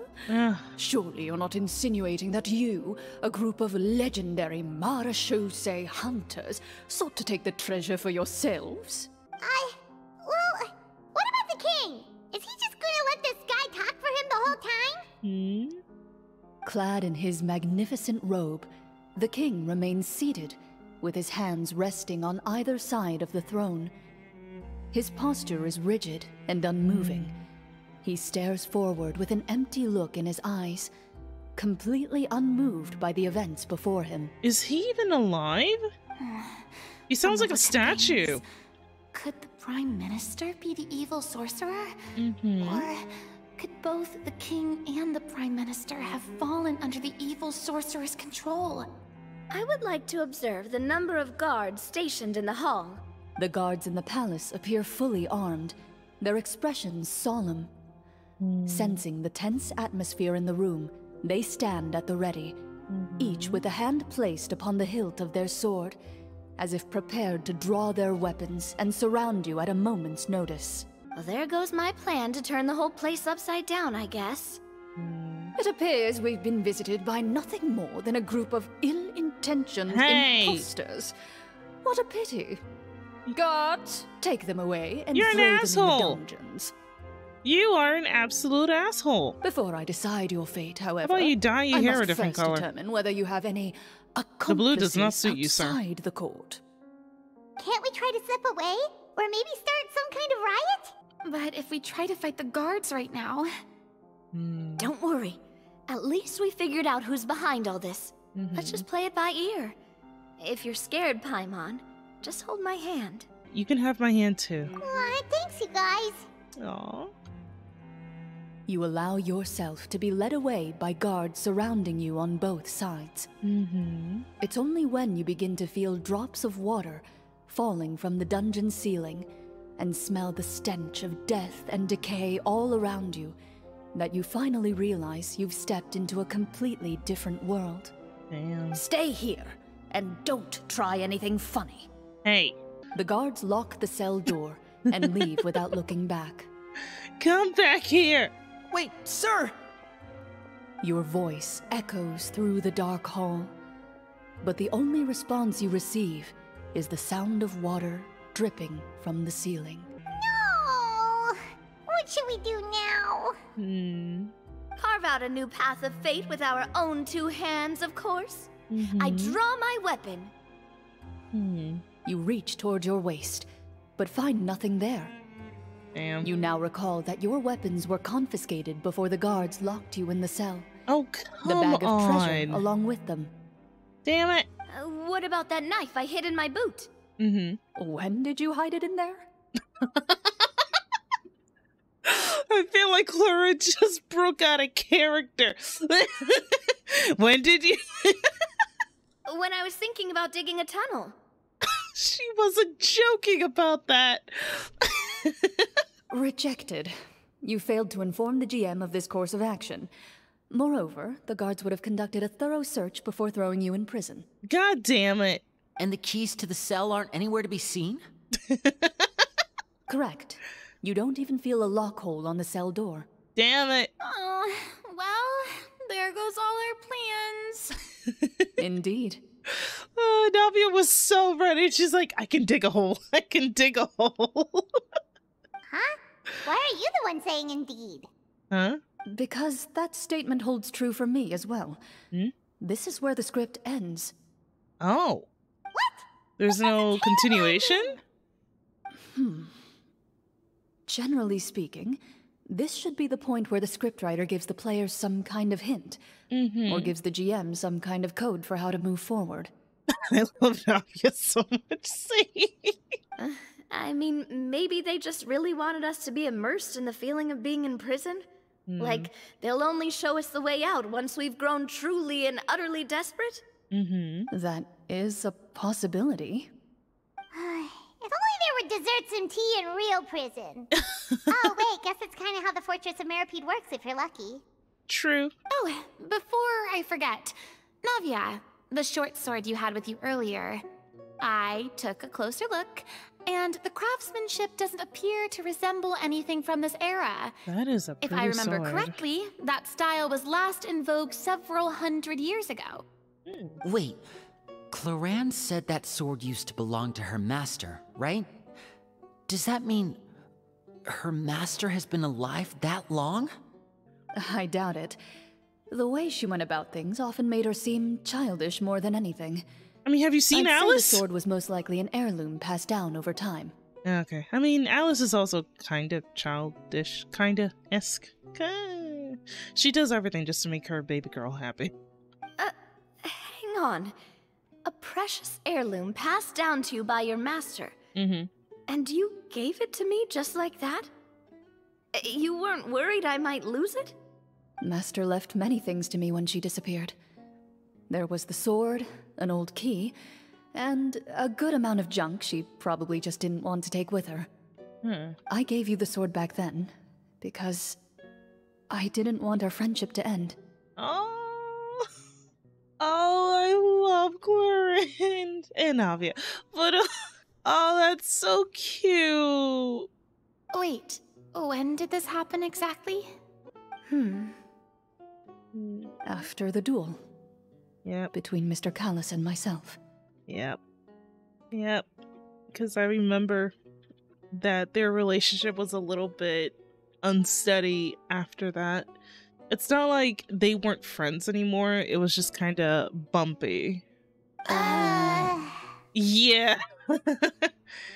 Before that, Clorinde would have meals with us and even stay over at the Spina some days. She was on great terms with Papa as well. After the duel, though, there was a period of time where we simply didn't know how to face each other. Yeah. She entrusted this sword to me and never came back. Aww. We were both sad and conflicted and totally overthinking everything as a result. Whenever I looked at this sword, I couldn't help but wonder if Miss Petronia had never introduced us to each other at that picnic. Maybe part of the sadness I was feeling could have been avoided. Back then, it felt like I hadn't just lost a father, but a close friend as well. Aww. No one can change the past. The most important thing is that you two found your way back to each other and can enjoy things like this together. Yep, you're right. I'm sorry, you two. I didn't mean to bring up any sad memories. No. Think nothing of it. No one here is at fault. Oh? Plop. Huh? What was a plop? There was a plop. Where's the plop? Oh. A sealed envelope. That envelope made that plop noise? That must be a heavy-ass envelope. Looks like the next part of our script is here. Oh. Perfect timing. The situation was really starting to get desperate. And not just because of the prison thing. From Clorinde's face, I really can't tell if it's good news or bad news. Yeah. Maintaining a poker face takes true skill. Water continues to drip from the ceiling. In this lightless dungeon, you lack a reliable way to tell how much time has passed. Eventually, you get used to the unpleasant odor of straw, mold, and rust, and find yourselves alternating between fits of drowsiness and despair. Suddenly, you hear footsteps outside the door. Heads up, everyone. Someone's coming. Okay. Gather close, everyone, and keep your voice down. Oh. Do we got a savior? Someone gonna help us? Where did... Talk to the person outside the cell. Where? Oh. I was wondering why in the world I was seeing two Clorines. I work as a guard in these dungeons, but my true identity is the same as your own. I'm also a Marechaussee hunter. Ooh. Huh? Shh. I've already sent away the other guards, but if we make too much noise... Alright, Paimon, shush. I understand, but how can we be sure we can trust you? The king has issued a formal decree. In light of the irrefutable proof of your crime, you're to be executed before tomorrow's sunrise. If you want to escape, it has to be now. Dude! Executed? We barely did anything! Yeah, exactly. Monsters appearing at the same location as the treasure. Could this entire thing have been a trap? There will be time for speculation once we're out of here. As for my identity, I have no way to prove that to you just yet. Infiltrating the capital was difficult, and finding a chance to speak with you has taken a lot out of me. Damn. I could go on, but I think we can all agree that now is not the time for details. That is true. Well, it doesn't look like we have any other choice. Have you seen our weapons anywhere, sir? Don't worry, I brought them with me. They're just behind the door. Still, these weapons alone won't be enough to defeat the true enemy behind the scenes. Hey, never doubt the Gunbrella. His faction is too powerful. The guards are all under his control, and he's even stationed a number of golems in various rooms throughout the palace. To defeat him, you must find a secret vault. It is said that within that vault, the Marashose hunters of the past left behind a treasure with the power to defeat the sorcerer. You're not coming with us? No, I'll remain in the dungeons to deal with the guards. I'll try my best to distract them so they don't go after you. Alright, dude. Don't get killed. As long as my identity is not revealed, I'll be able to aid you when the final battle comes. In that case, please stay safe. Thank you for your concern. I will do my utmost. As for the location of the vault, here, this map should lead you there. Okay. So not too far. Got it.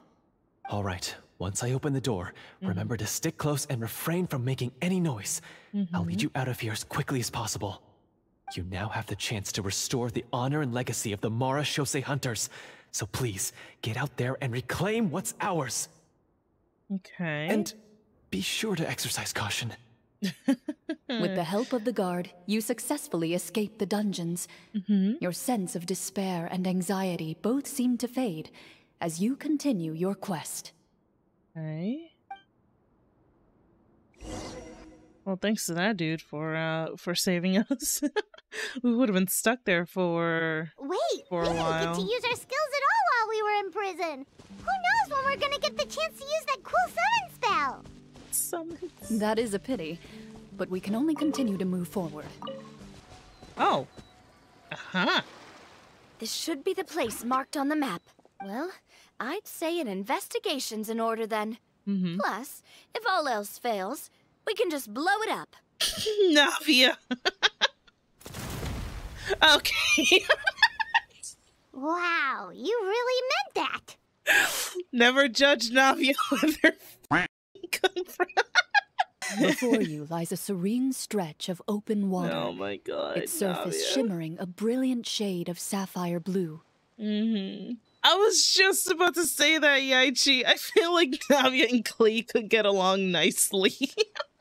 Well, guess this means it's time for a swim. Even Paimon was like, bruh. Ooh, secret tunnel?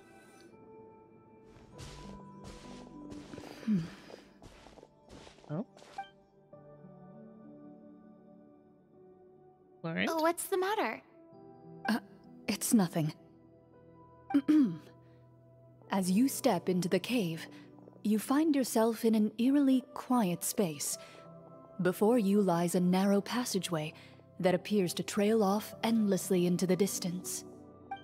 Wow, this must be where the treasure is hidden. But this door is blocking our way in. It almost looks like it's been here for quite some time. I've got to hand it to the tabletop troupe. They really went all out with the props. I don't know. I feel like that's not a prop.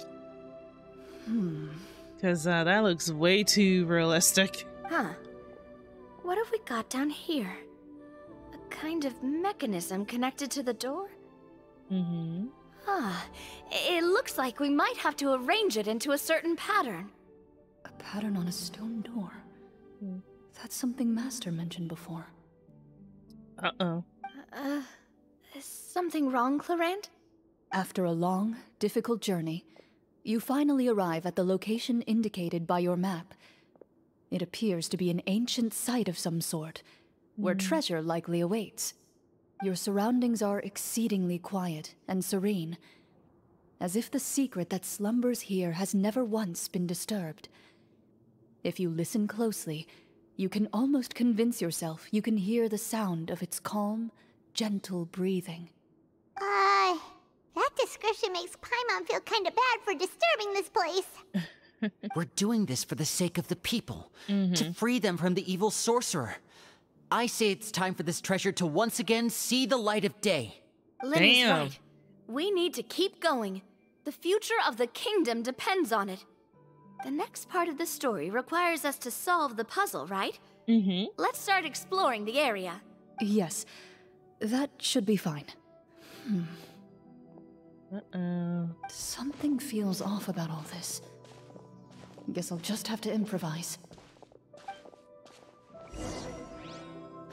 feel like we're about to learn something very soon.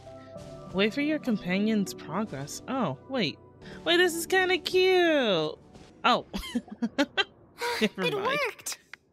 Nice. Something just appeared. Some kind of new mechanism, maybe? By solving the puzzles, you prove yourselves worthy of inheriting the secrets of the past. Ooh. At the end of each puzzle, you're rewarded with... With? a key. You sound very, very unsure. Oh, that is an interesting key. Oh, it must be the key to the big door. Huh? This is one of the Marechaussee Hunter keys that are passed down from generation to generation. Oh. It looks just like the one Master passed down to me. Wait a second. Are we gonna be learning something? Wait, hold on. It is said that are we gonna figure out like what happened to her master? The final complete key. And it seems like we just collected 3 of them. That must mean... Uh-oh. Huh? What's wrong?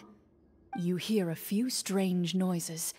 Suddenly, all the torches in the ruin go out at once. Huh? What's going on? Uh-oh. Did we fall into another trap? For the sake of immersion, please close your eyes, everyone. Without the torches, the space is now completely dark, and you cannot see anything. But Paimon can still see a little bit over here. Shh, Paimon. Paimon, don't break other people's immersion. Oh, right. Sorry. Paimon. Suddenly, you hear the sound of footsteps pierce through the darkness. There's someone else here? Oh, this is so unsettling. I can't see anything. I've been discovered then. Who are you? Wait, that voice, it's... Oh wait, isn't that the guard dude? You recognize the voice as belonging to the guard who led you to this place. It appears he now covets the treasure for himself and has come to stake his claim. Damn, okay. Oh, so this is just part of the script. Then I can probably relax. Well, if we can't see anything, that means we can't fight to the fullest of our abilities. Should we retreat for now? Judging by the way he's holding his sword, he must be a real Marechaussee hunter. But this isn't part of the script. Oh no. Retreat? That's not the hunter way. If it's dark for us, then it's dark for him. We choose to fight. Navia. Your choice is noted. Please keep your eyes closed until I tell you the torches have been relit. This battle will be in the dark. Lovely. You got it. Well then, let us begin. Oh wait. Oh, the eyes. Wait on a second. All right, dude. Time to testify. I'd like to try to hit him with my sword. Your strike is successful. Hold on. You're We're getting... facing a veteran Marechaussee hunter. You don't stand a chance. Hold on, we're getting like voice lines. Loading. Thank you. You're welcome. Is he still standing? Goodness, he sure have... Damn it, I took him down too quickly. Can we open our eyes now? The enemy is strong and relentless, but the battle is nearing its end. The torches have not been relit. Huh? What about now? Final strike. Ha! Ooh. Oh, she's getting into it.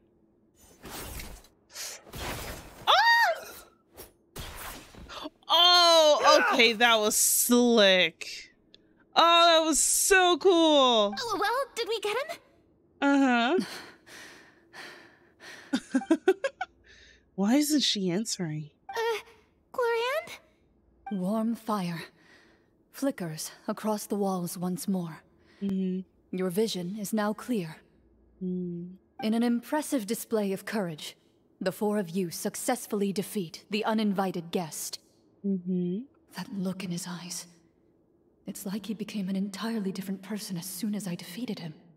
Damn. Huh? Mr. Florian? Oh, wait. We're supposed to be role-playing.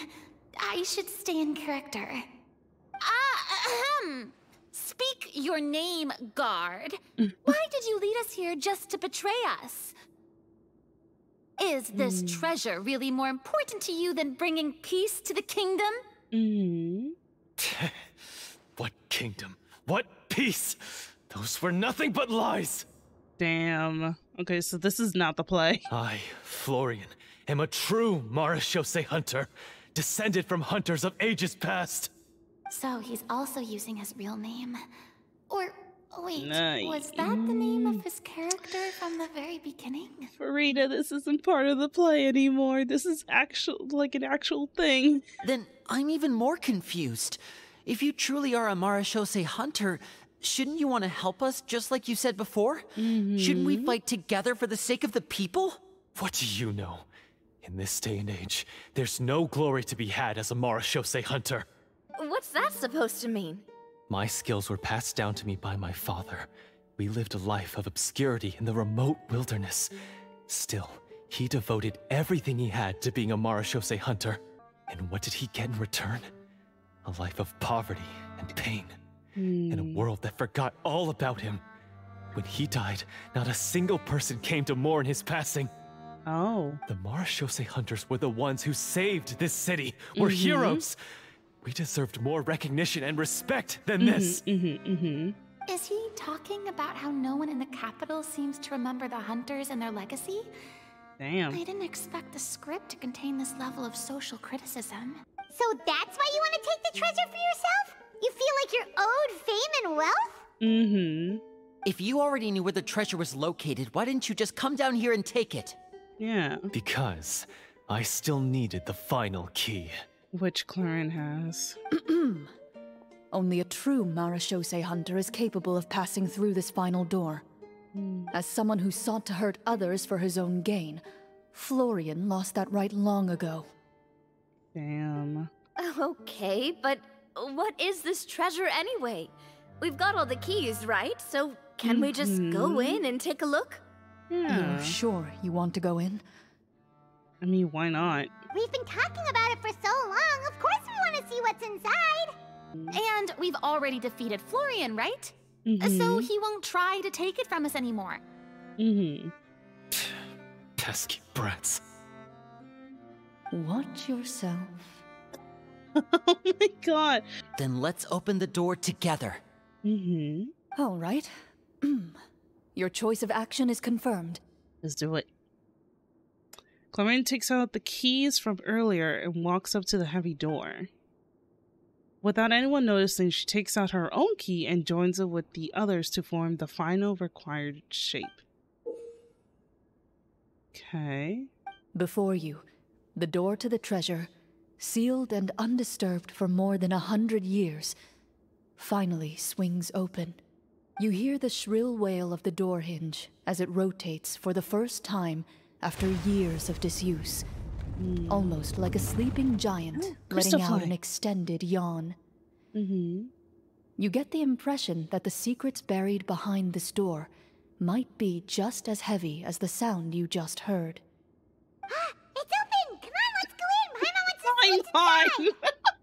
Paimon, come on! You just got in the way of the traveler. Ooh, me too! Farida! Wait, hold on. Uncovering hidden treasure is the most exciting part of adventuring. Hold What do we have here? A stone tablet? And some shabby weapons? You call this a treasure vault? Looks more like an abandoned warehouse. Maybe the troop ran out of budget at the end? Maybe. They provided a super immersive experience at the beginning only to drop the ball at the most important part? They could have at least filled this place with cardboard Mora or something. Wait, I get it now. Paimon This is the real Marachose Hunter treasure. Like real, or are we still role-playing real? Huh? This is it? The Marachose Hunter treasure is just a stone slab and some broken swords? I can't believe it. I refuse to believe it! Damn. Oh. Whoa, are you okay? I think he's going through a headache right now. The Marachose Hunter before you appears to suffer a serious mental breakdown. He needs to leave the room for a moment to collect himself. I love how this is actually happening in real life, like in-game real life, but Clorinde is still keeping the whole role-playing vibe going. One of you seems to understand the significance of the treasure already. If the rest of you wish to follow suit, you may remain here in the meantime and explore your surroundings.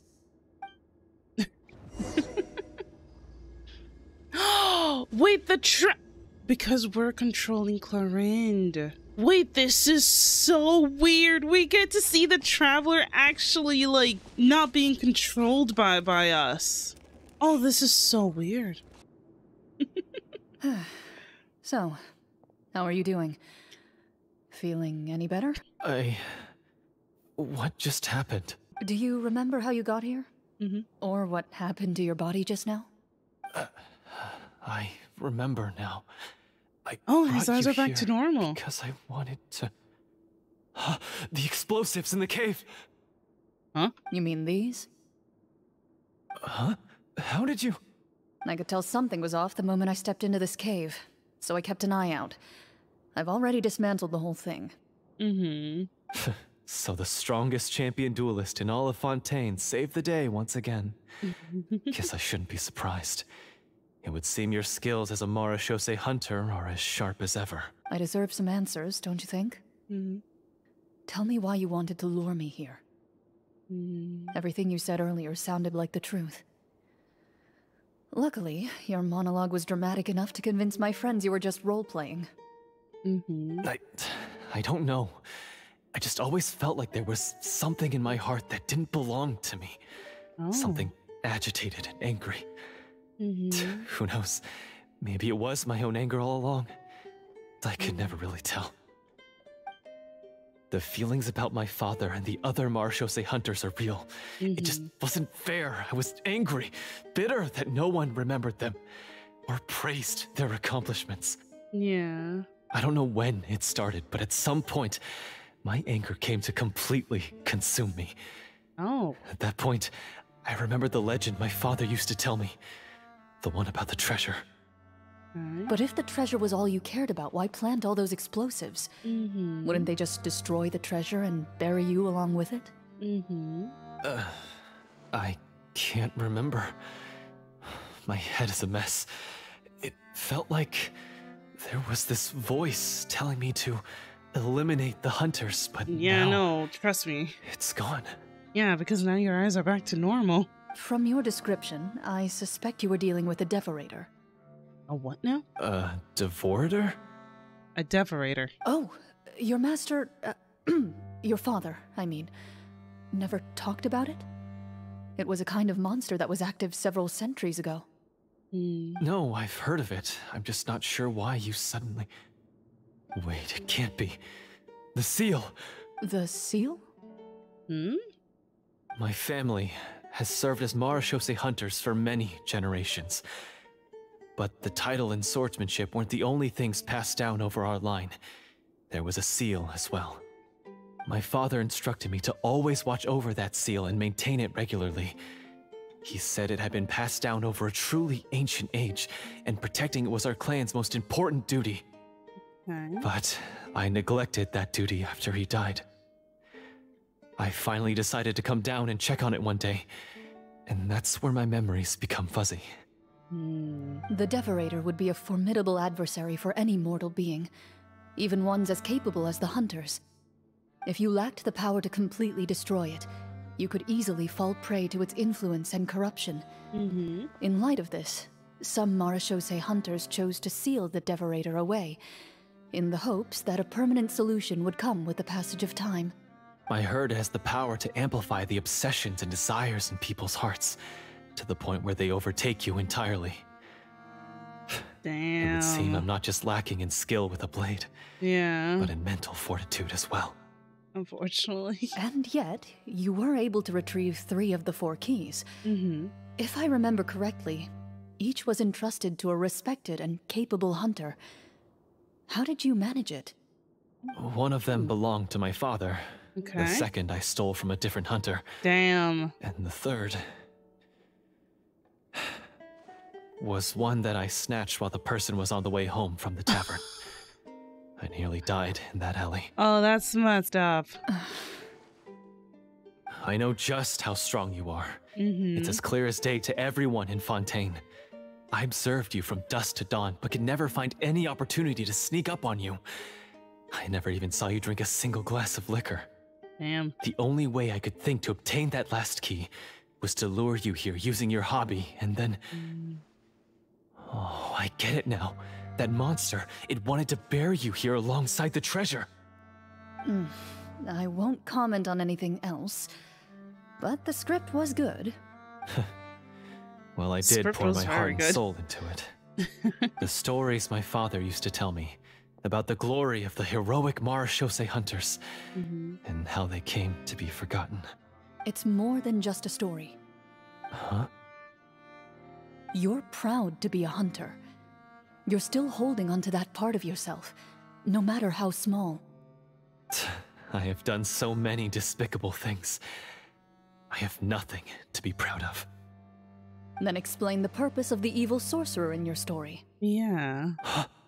Isn't he the true antagonist? The one who sought nothing but his own gain, and used the people as pawns to attain it?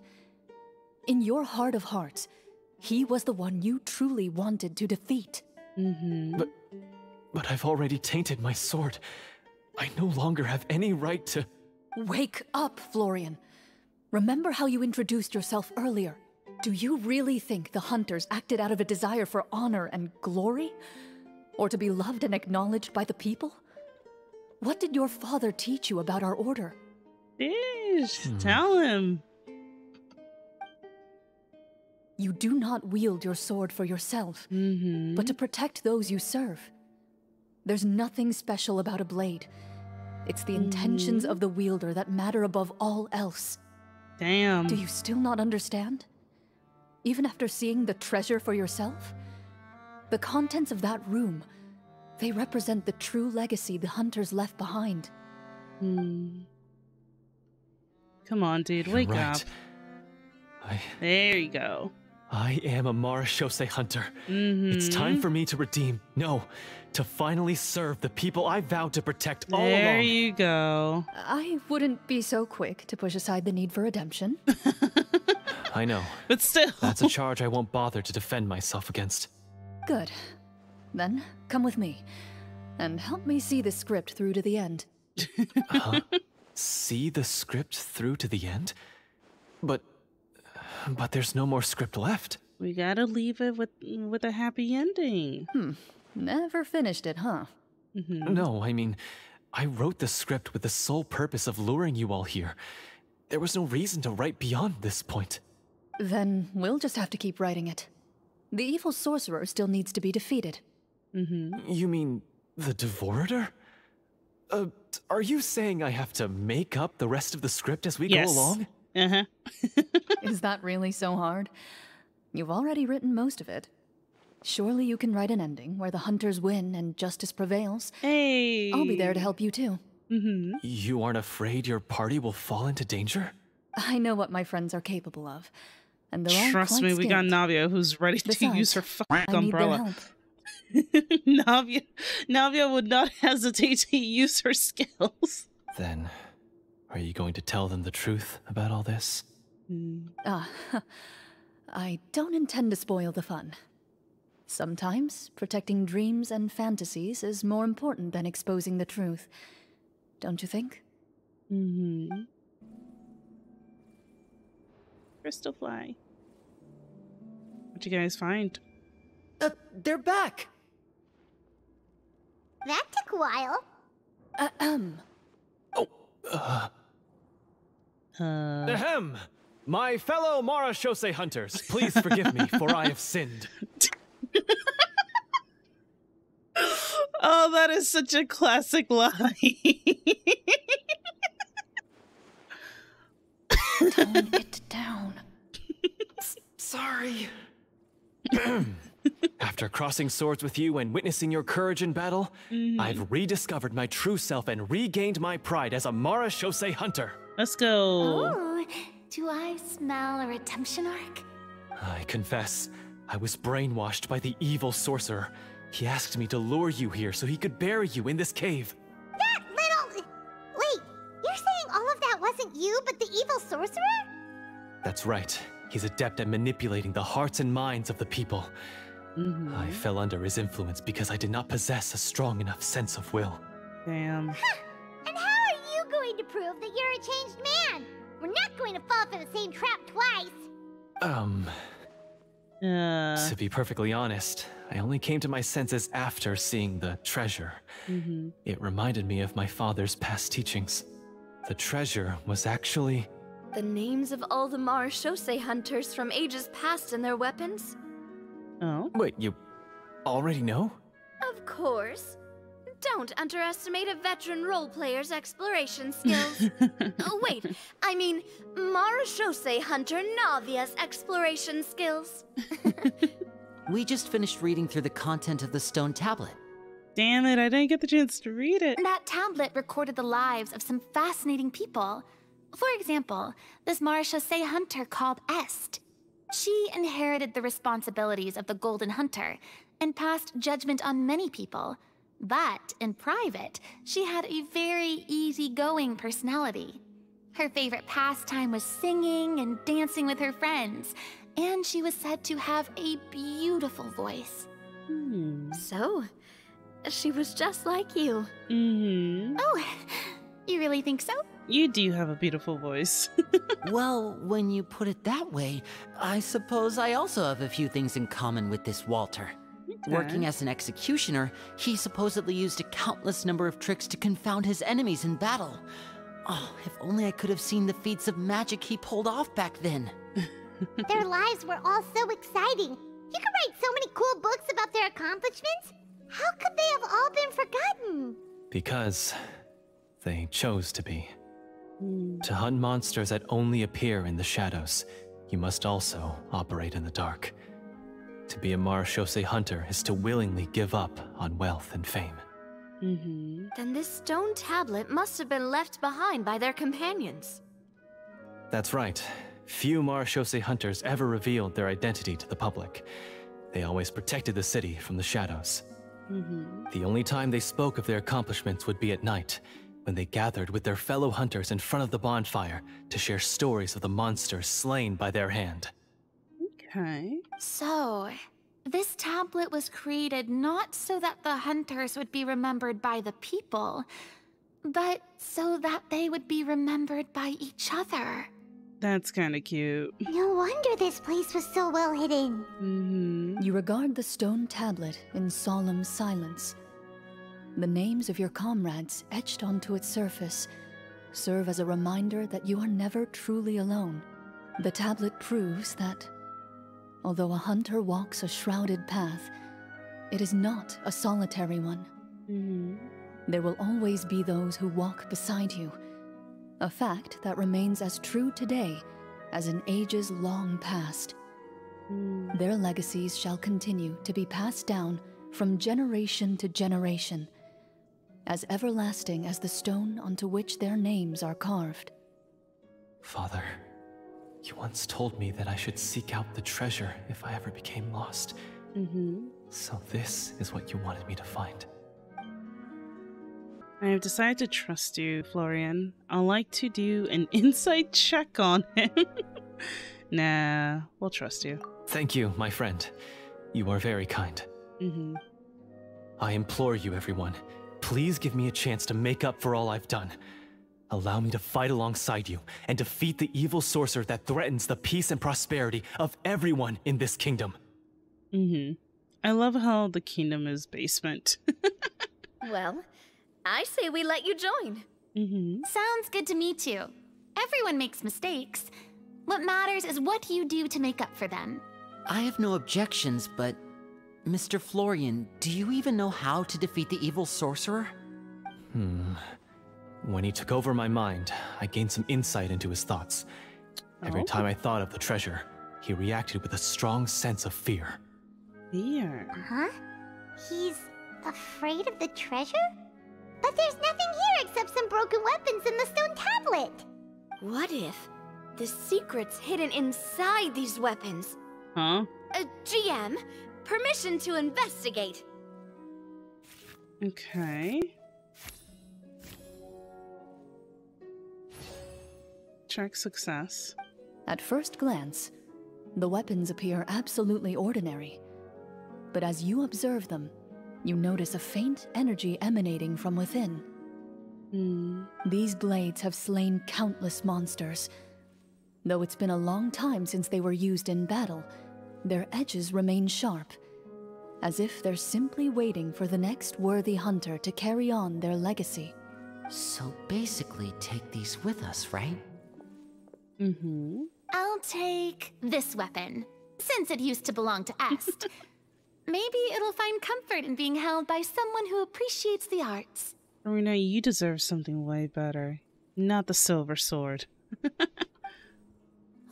Good idea. I'll take Mr. Walter's bow then. From one archer magician to another. Paimon's gonna pick a cool weapon too! Paimon grabbing a weapon, huh?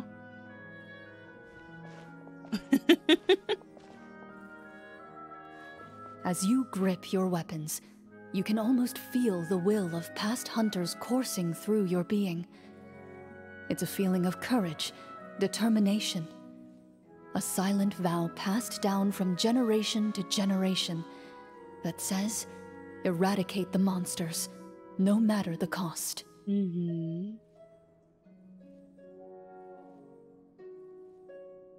Mr. Florian, do you know where to find the evil sorcerer? I was able to see his surroundings when our minds were connected. I believe he's currently hiding out at the church in the kingdom. Okay. We must be extremely careful. He's spent so long living among monsters that he's now taken the form of one. Damn. He will not be easily defeated.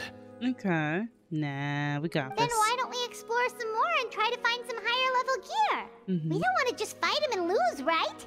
Oh, No, we have to strike now. He was greatly weakened when I managed to break out of his control. Oh. If we let him rest, he might have time to escape. Convenience. I agree with Mr. Florian. We've got to act while we have the advantage. Don't forget, the people of the capital are counting on us. Yeah, now that we've got a plan, there's no point in waiting. The longer this drags on, the worse it will be for everybody. Yes, that's what's called... Taking the initiative, catching your enemy off guard. Yes, that's exactly right. Alright, you've persuaded Paimon. Mr. Florian, please, lead the way. Of course. Follow me. You persuaded Paimon. So many scenes today, and now he has to join in for this last part. I really don't envy his job. Finally, you decide to slay the evil sorcerer and bring peace back to the kingdom once and for all. As you walk away, you feel the gaze of the stone tablet at your back, as if all the hunters of the past are wishing you success in the battle ahead. Let's and go! Awaiting your triumphant return. Oh, we got this. We got this. Can I read this slate? I can. A stone tablet that stands in silence. Inscribed upon it are the names of the ancient Meretruse hunters and their deeds unknown to the world. Oh, that's it? Okay. I thought it was going to be a little bit more. I am enjoying this quest way too much. It is so Finally, good. You arrive at the church Florian described. As you approach, an ominous aura surrounds you. You get the sense that your enemy is close at hand. Okay. How strange. This uneasy feeling seems so real. How did they manage that? Now, it is time for the final battle. Let's do it. Let's go. So what's the final battle, actually? Because we're role-playing. Florian, wait. What's wrong? I think you should wait outside. You've already been corrupted by the Devorator once. It could easily re-enter your mind and take control of your body. I don't think it's a good idea for you to be this close. If it corrupts you again, it's possible you might take on a new form entirely. That's exactly why I have to go. Oh. Why I should be at the very front. You mean... Yes. I intend to lure it into my body. Bro! That's too risky. If things get out of hand, I might have to kill you. Do you understand how dangerous this is? Oh. I understand, but if I do this, you'll have a clear and visible target. Dude! The Devorator will have a hard time passing up a chance to enter a body it knows how to control. You won't have to worry about any of your friends being taken over. Fuck.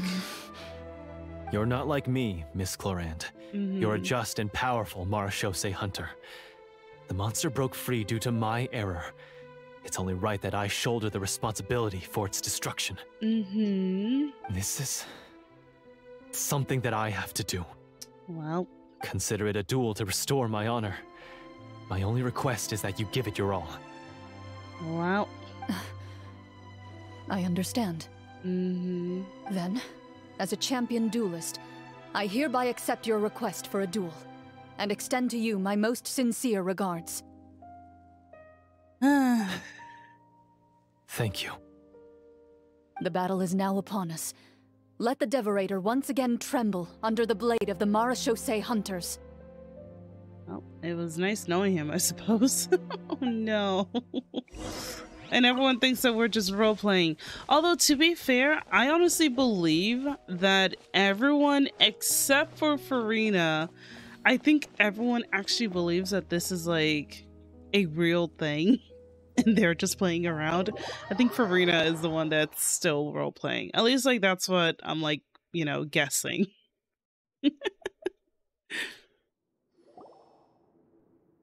Oh? Ooh. Oh, that is gloomy. No!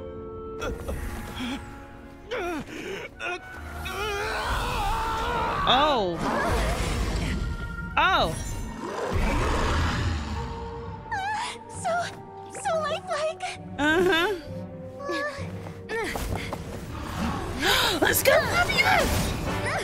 Yes!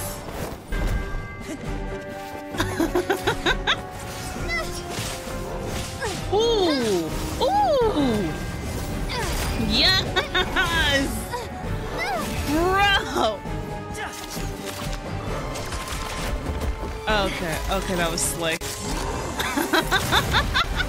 Oh my god!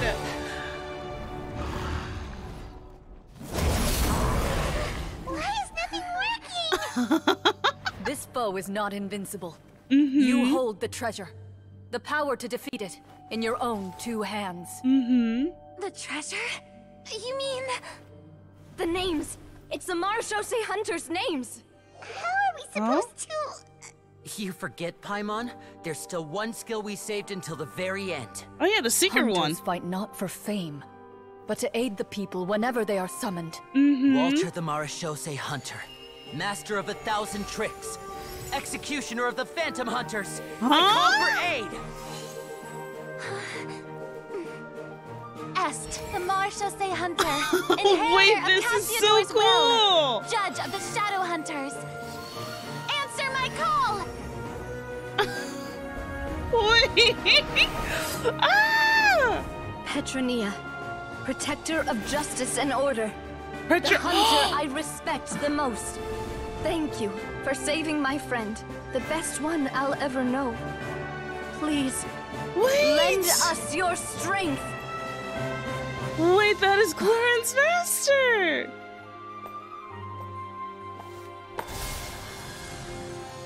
We have come to answer your summons. Oh my god! Yes! Dude!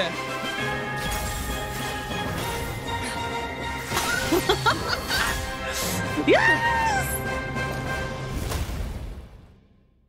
Bro, that was an amazing cutscene. The monsters were eradicated. Oh my god! And the sorcerer was defeated. Wait, that was such an amazing cutscene. Hold on, quick thing. Honey Bunny, thank you so much for the follow. And also, thank you so much for the hydrate. I definitely need it. Oh my god, hold on. God damn. Oh my god. That was an amazing fucking cutscene. Oh my god. That was absolutely amazing. And just Clorinde, look at her, dude. Peace soon returned to the capital.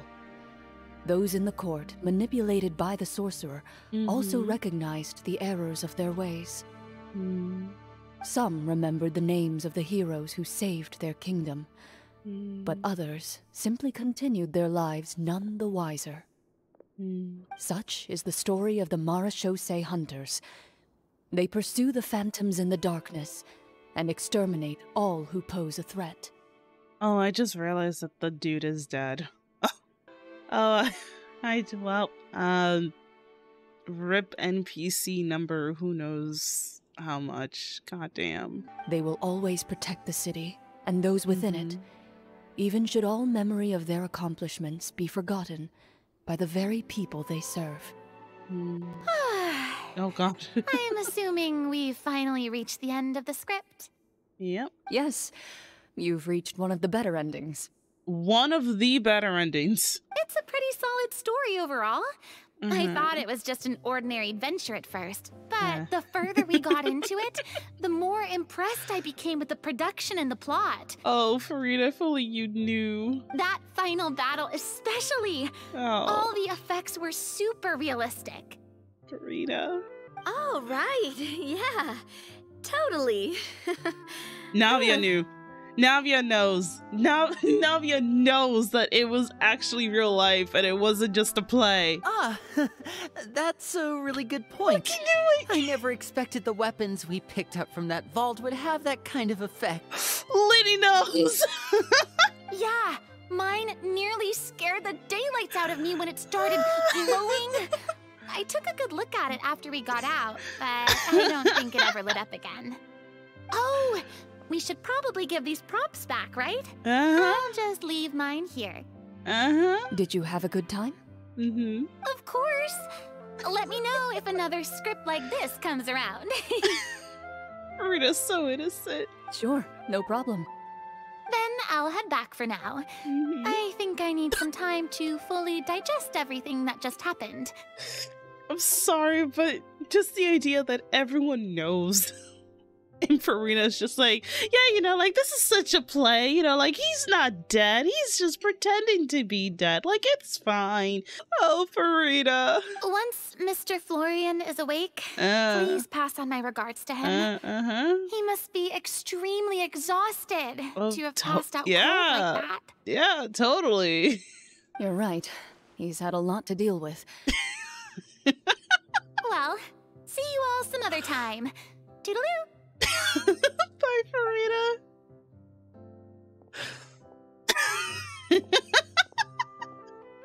Okay, so, can I ask now? Farina got fully immersed. I think it should be fine, yeah. Yeah, I fucking called it. What in the world was going on back there? So you saw through all of that? That time in the cave when you told us to close our eyes, it'd be weirder if we didn't notice anything. I was dying of curiosity the entire time. I mean, you did a pretty bang-up job of pretending nothing had gone wrong. Karina actually looked like she thought all of it was planned. Yeah. Guess none of us wanted to be the one to break the illusion. But I feel like Paimon didn't know. What are you all talking about? Oh, wait, the Traveler didn't know. Yeah, what's going on? I was just playing along, too. Oh, wait. Don't tell me Paimon never... Oh, this is all my fault. It's not too late to cover your ears. Here, Paimon, I'll do it for you. I thought... Wait, so... I thought the Traveler would have at least caught on, but I guess the Traveler and Paimon were also, lost. A bit late for that, don't you think? You're saying everything that happened back there wasn't actually part of the script? It's probably more accurate to say this was never a real scripted story to begin with. What? So loud. Oh, wait, he's okay. Hey! You're alive. Hey, you! Get up right now and explain yourself! No shaking, please! Oh, my head. Florian explains the truth to everyone. Did Paimon just hear that right? You guys made up that whole last part on the spot? It's not nice to lie to people, but Paimon's got to admit that was a... Yeah, it was like watching a magician improvise a spectacular magic trick after forgetting an important prop. If Paimon knew something was wrong with that vault, she would have floated straight in the opposite direction. Everything was under control. As if you've ever described a situation as being out of control. I'm pretty sure any situation you consider to be easy to handle would scare a reasonable person half to death. Guess I'm just used to it. You must run into a lot of unexpected situations then. That explains why you're so good at coming up with things on the spot. She's very, very good, yeah. As for you, Florian... I know there's no excuse for what I did. I'll turn myself into the guards at once. You try to be a hero and accept any punishment that comes my way. I would say you've already suffered more than enough. What? You're gonna let him go? You may have been blinded by fame and fortune in the beginning, but your actions during the final battle had proven you to be a true Marechaussee hunter. You'll be far more used to the city above ground than below. Your job as a hunter is more important. But... Of course, you'll still need to take the keys and pay a personal visit to the 2 hunters you wronged. Prepare to accept any terms they give you as well. Yes, of course. As far as I'm concerned, though, your showing in the duel was enough to prove your honor. Then I'll do exactly as you said. I'll go return those 2 keys right now. Yes, please. Thank you so much, everyone. I'll do my best to prove myself worthy of the second chance you've given me. I swear this on my name and honor as a Marechaussee hunter. Until we meet again, everyone. Alright, dude. See ya. I just realized that this is the Tepe model. It's always Tepe. You exit the basement shortly after Florian. Oh, this music? Speaking of Marechaussee hunters, what should we do about the treasure in that cave? Leave it be. Are you sure? We could show it to people, make it so that the hunters are remembered. Don't you want that? No. Every name on that tablet made the same choice. All hunters know what the path entails. I am no exception. My identity as a Marechaussee hunter is not something I need people to remember. I wish only to be recognized as a champion duelist. Nothing more. That's certainly very different from the path of a magician. Still, I admire your decision. Wait! Paimon just remembered something. If there were no special effects involved, why did our weapons begin to glow during the battle? The power of friendship, Paimon. That's because the Marechaussee hunters of ages past would often imbue their weapons with special enchantments to suppress the monsters. Whenever a monster was nearby, their weapons would start to glow. Oh, so that's why they had an effect on that guy near the end. I really thought the summons were doing all the work. Well, I'm sure the summons were a part of it too. Oh? How so? This particular devorator probably hailed from the same era as the hunters we saw in the room. The names you recited all belonged to the bravest hunters. Countless monsters fell to their blades. That's likely why the devorator visibly reacted when you said them out loud. So the names held the power all along! Oh, your master? Navia, everything you said during your summon. Huh? Oh, I meant what I said. I mean, it was true to my character, so yeah, I'm glad you heard it. Just don't make me repeat myself. It's embarrassing. It's so cute. I really appreciated those words. All right. Don't get all sentimental on me. Anyway, let's not talk about that anymore. I'm going to go on ahead. Don't fall too far behind now. She ran off! Correction, she walked off. I should probably head back as well. This story was truly incredible. Right, I might have to Winnie. spend the whole night telling my siblings all about it. See you later. Goodbye. Bye. Clorinde? Traveler, should your name and deeds be forgotten, what do you think the significance of your journey will be? Oh. I mean, to be fair, no one knows our names, so I wouldn't know. I suppose the significance would be the journey itself and the world we helped create. There's still value in the time I shared with everyone here, in the things we were able to accomplish, even if no one remembers them. It still throws me off when Lumine talks. A great answer. I'll remember it. What would your answer be, Clorinde? Me? The Marachose hunter says nothing in response to that question. Perhaps her answer lies in her silence. An unspoken vow left to echo through the night. The path she walks needs no explanation. Silent night. Oh, wait. We got a book? Oh, Clorinde, Avia, Marina, Linny, Luna or Lumine, Paimon. Oh, that was such a good character story quiz. By the way, you can go back to the stone monument, but I don't think there's anything there of relevance, right? But no, the quest was really, really good. We got to learn a little bit about Clorinde, especially the idea that she held a sword at the age of 3 and had a freaking Jill Bishop at the age of 5. Oh, tidy up.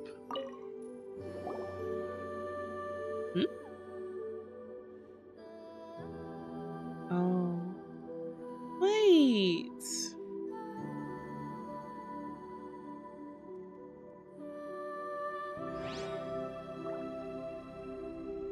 We get a little secret cutscene? Wait, that is cute. Very, very sad, but cute. The quest was really, really good. Enjoyed it. Enjoyed it to the fullest. God damn.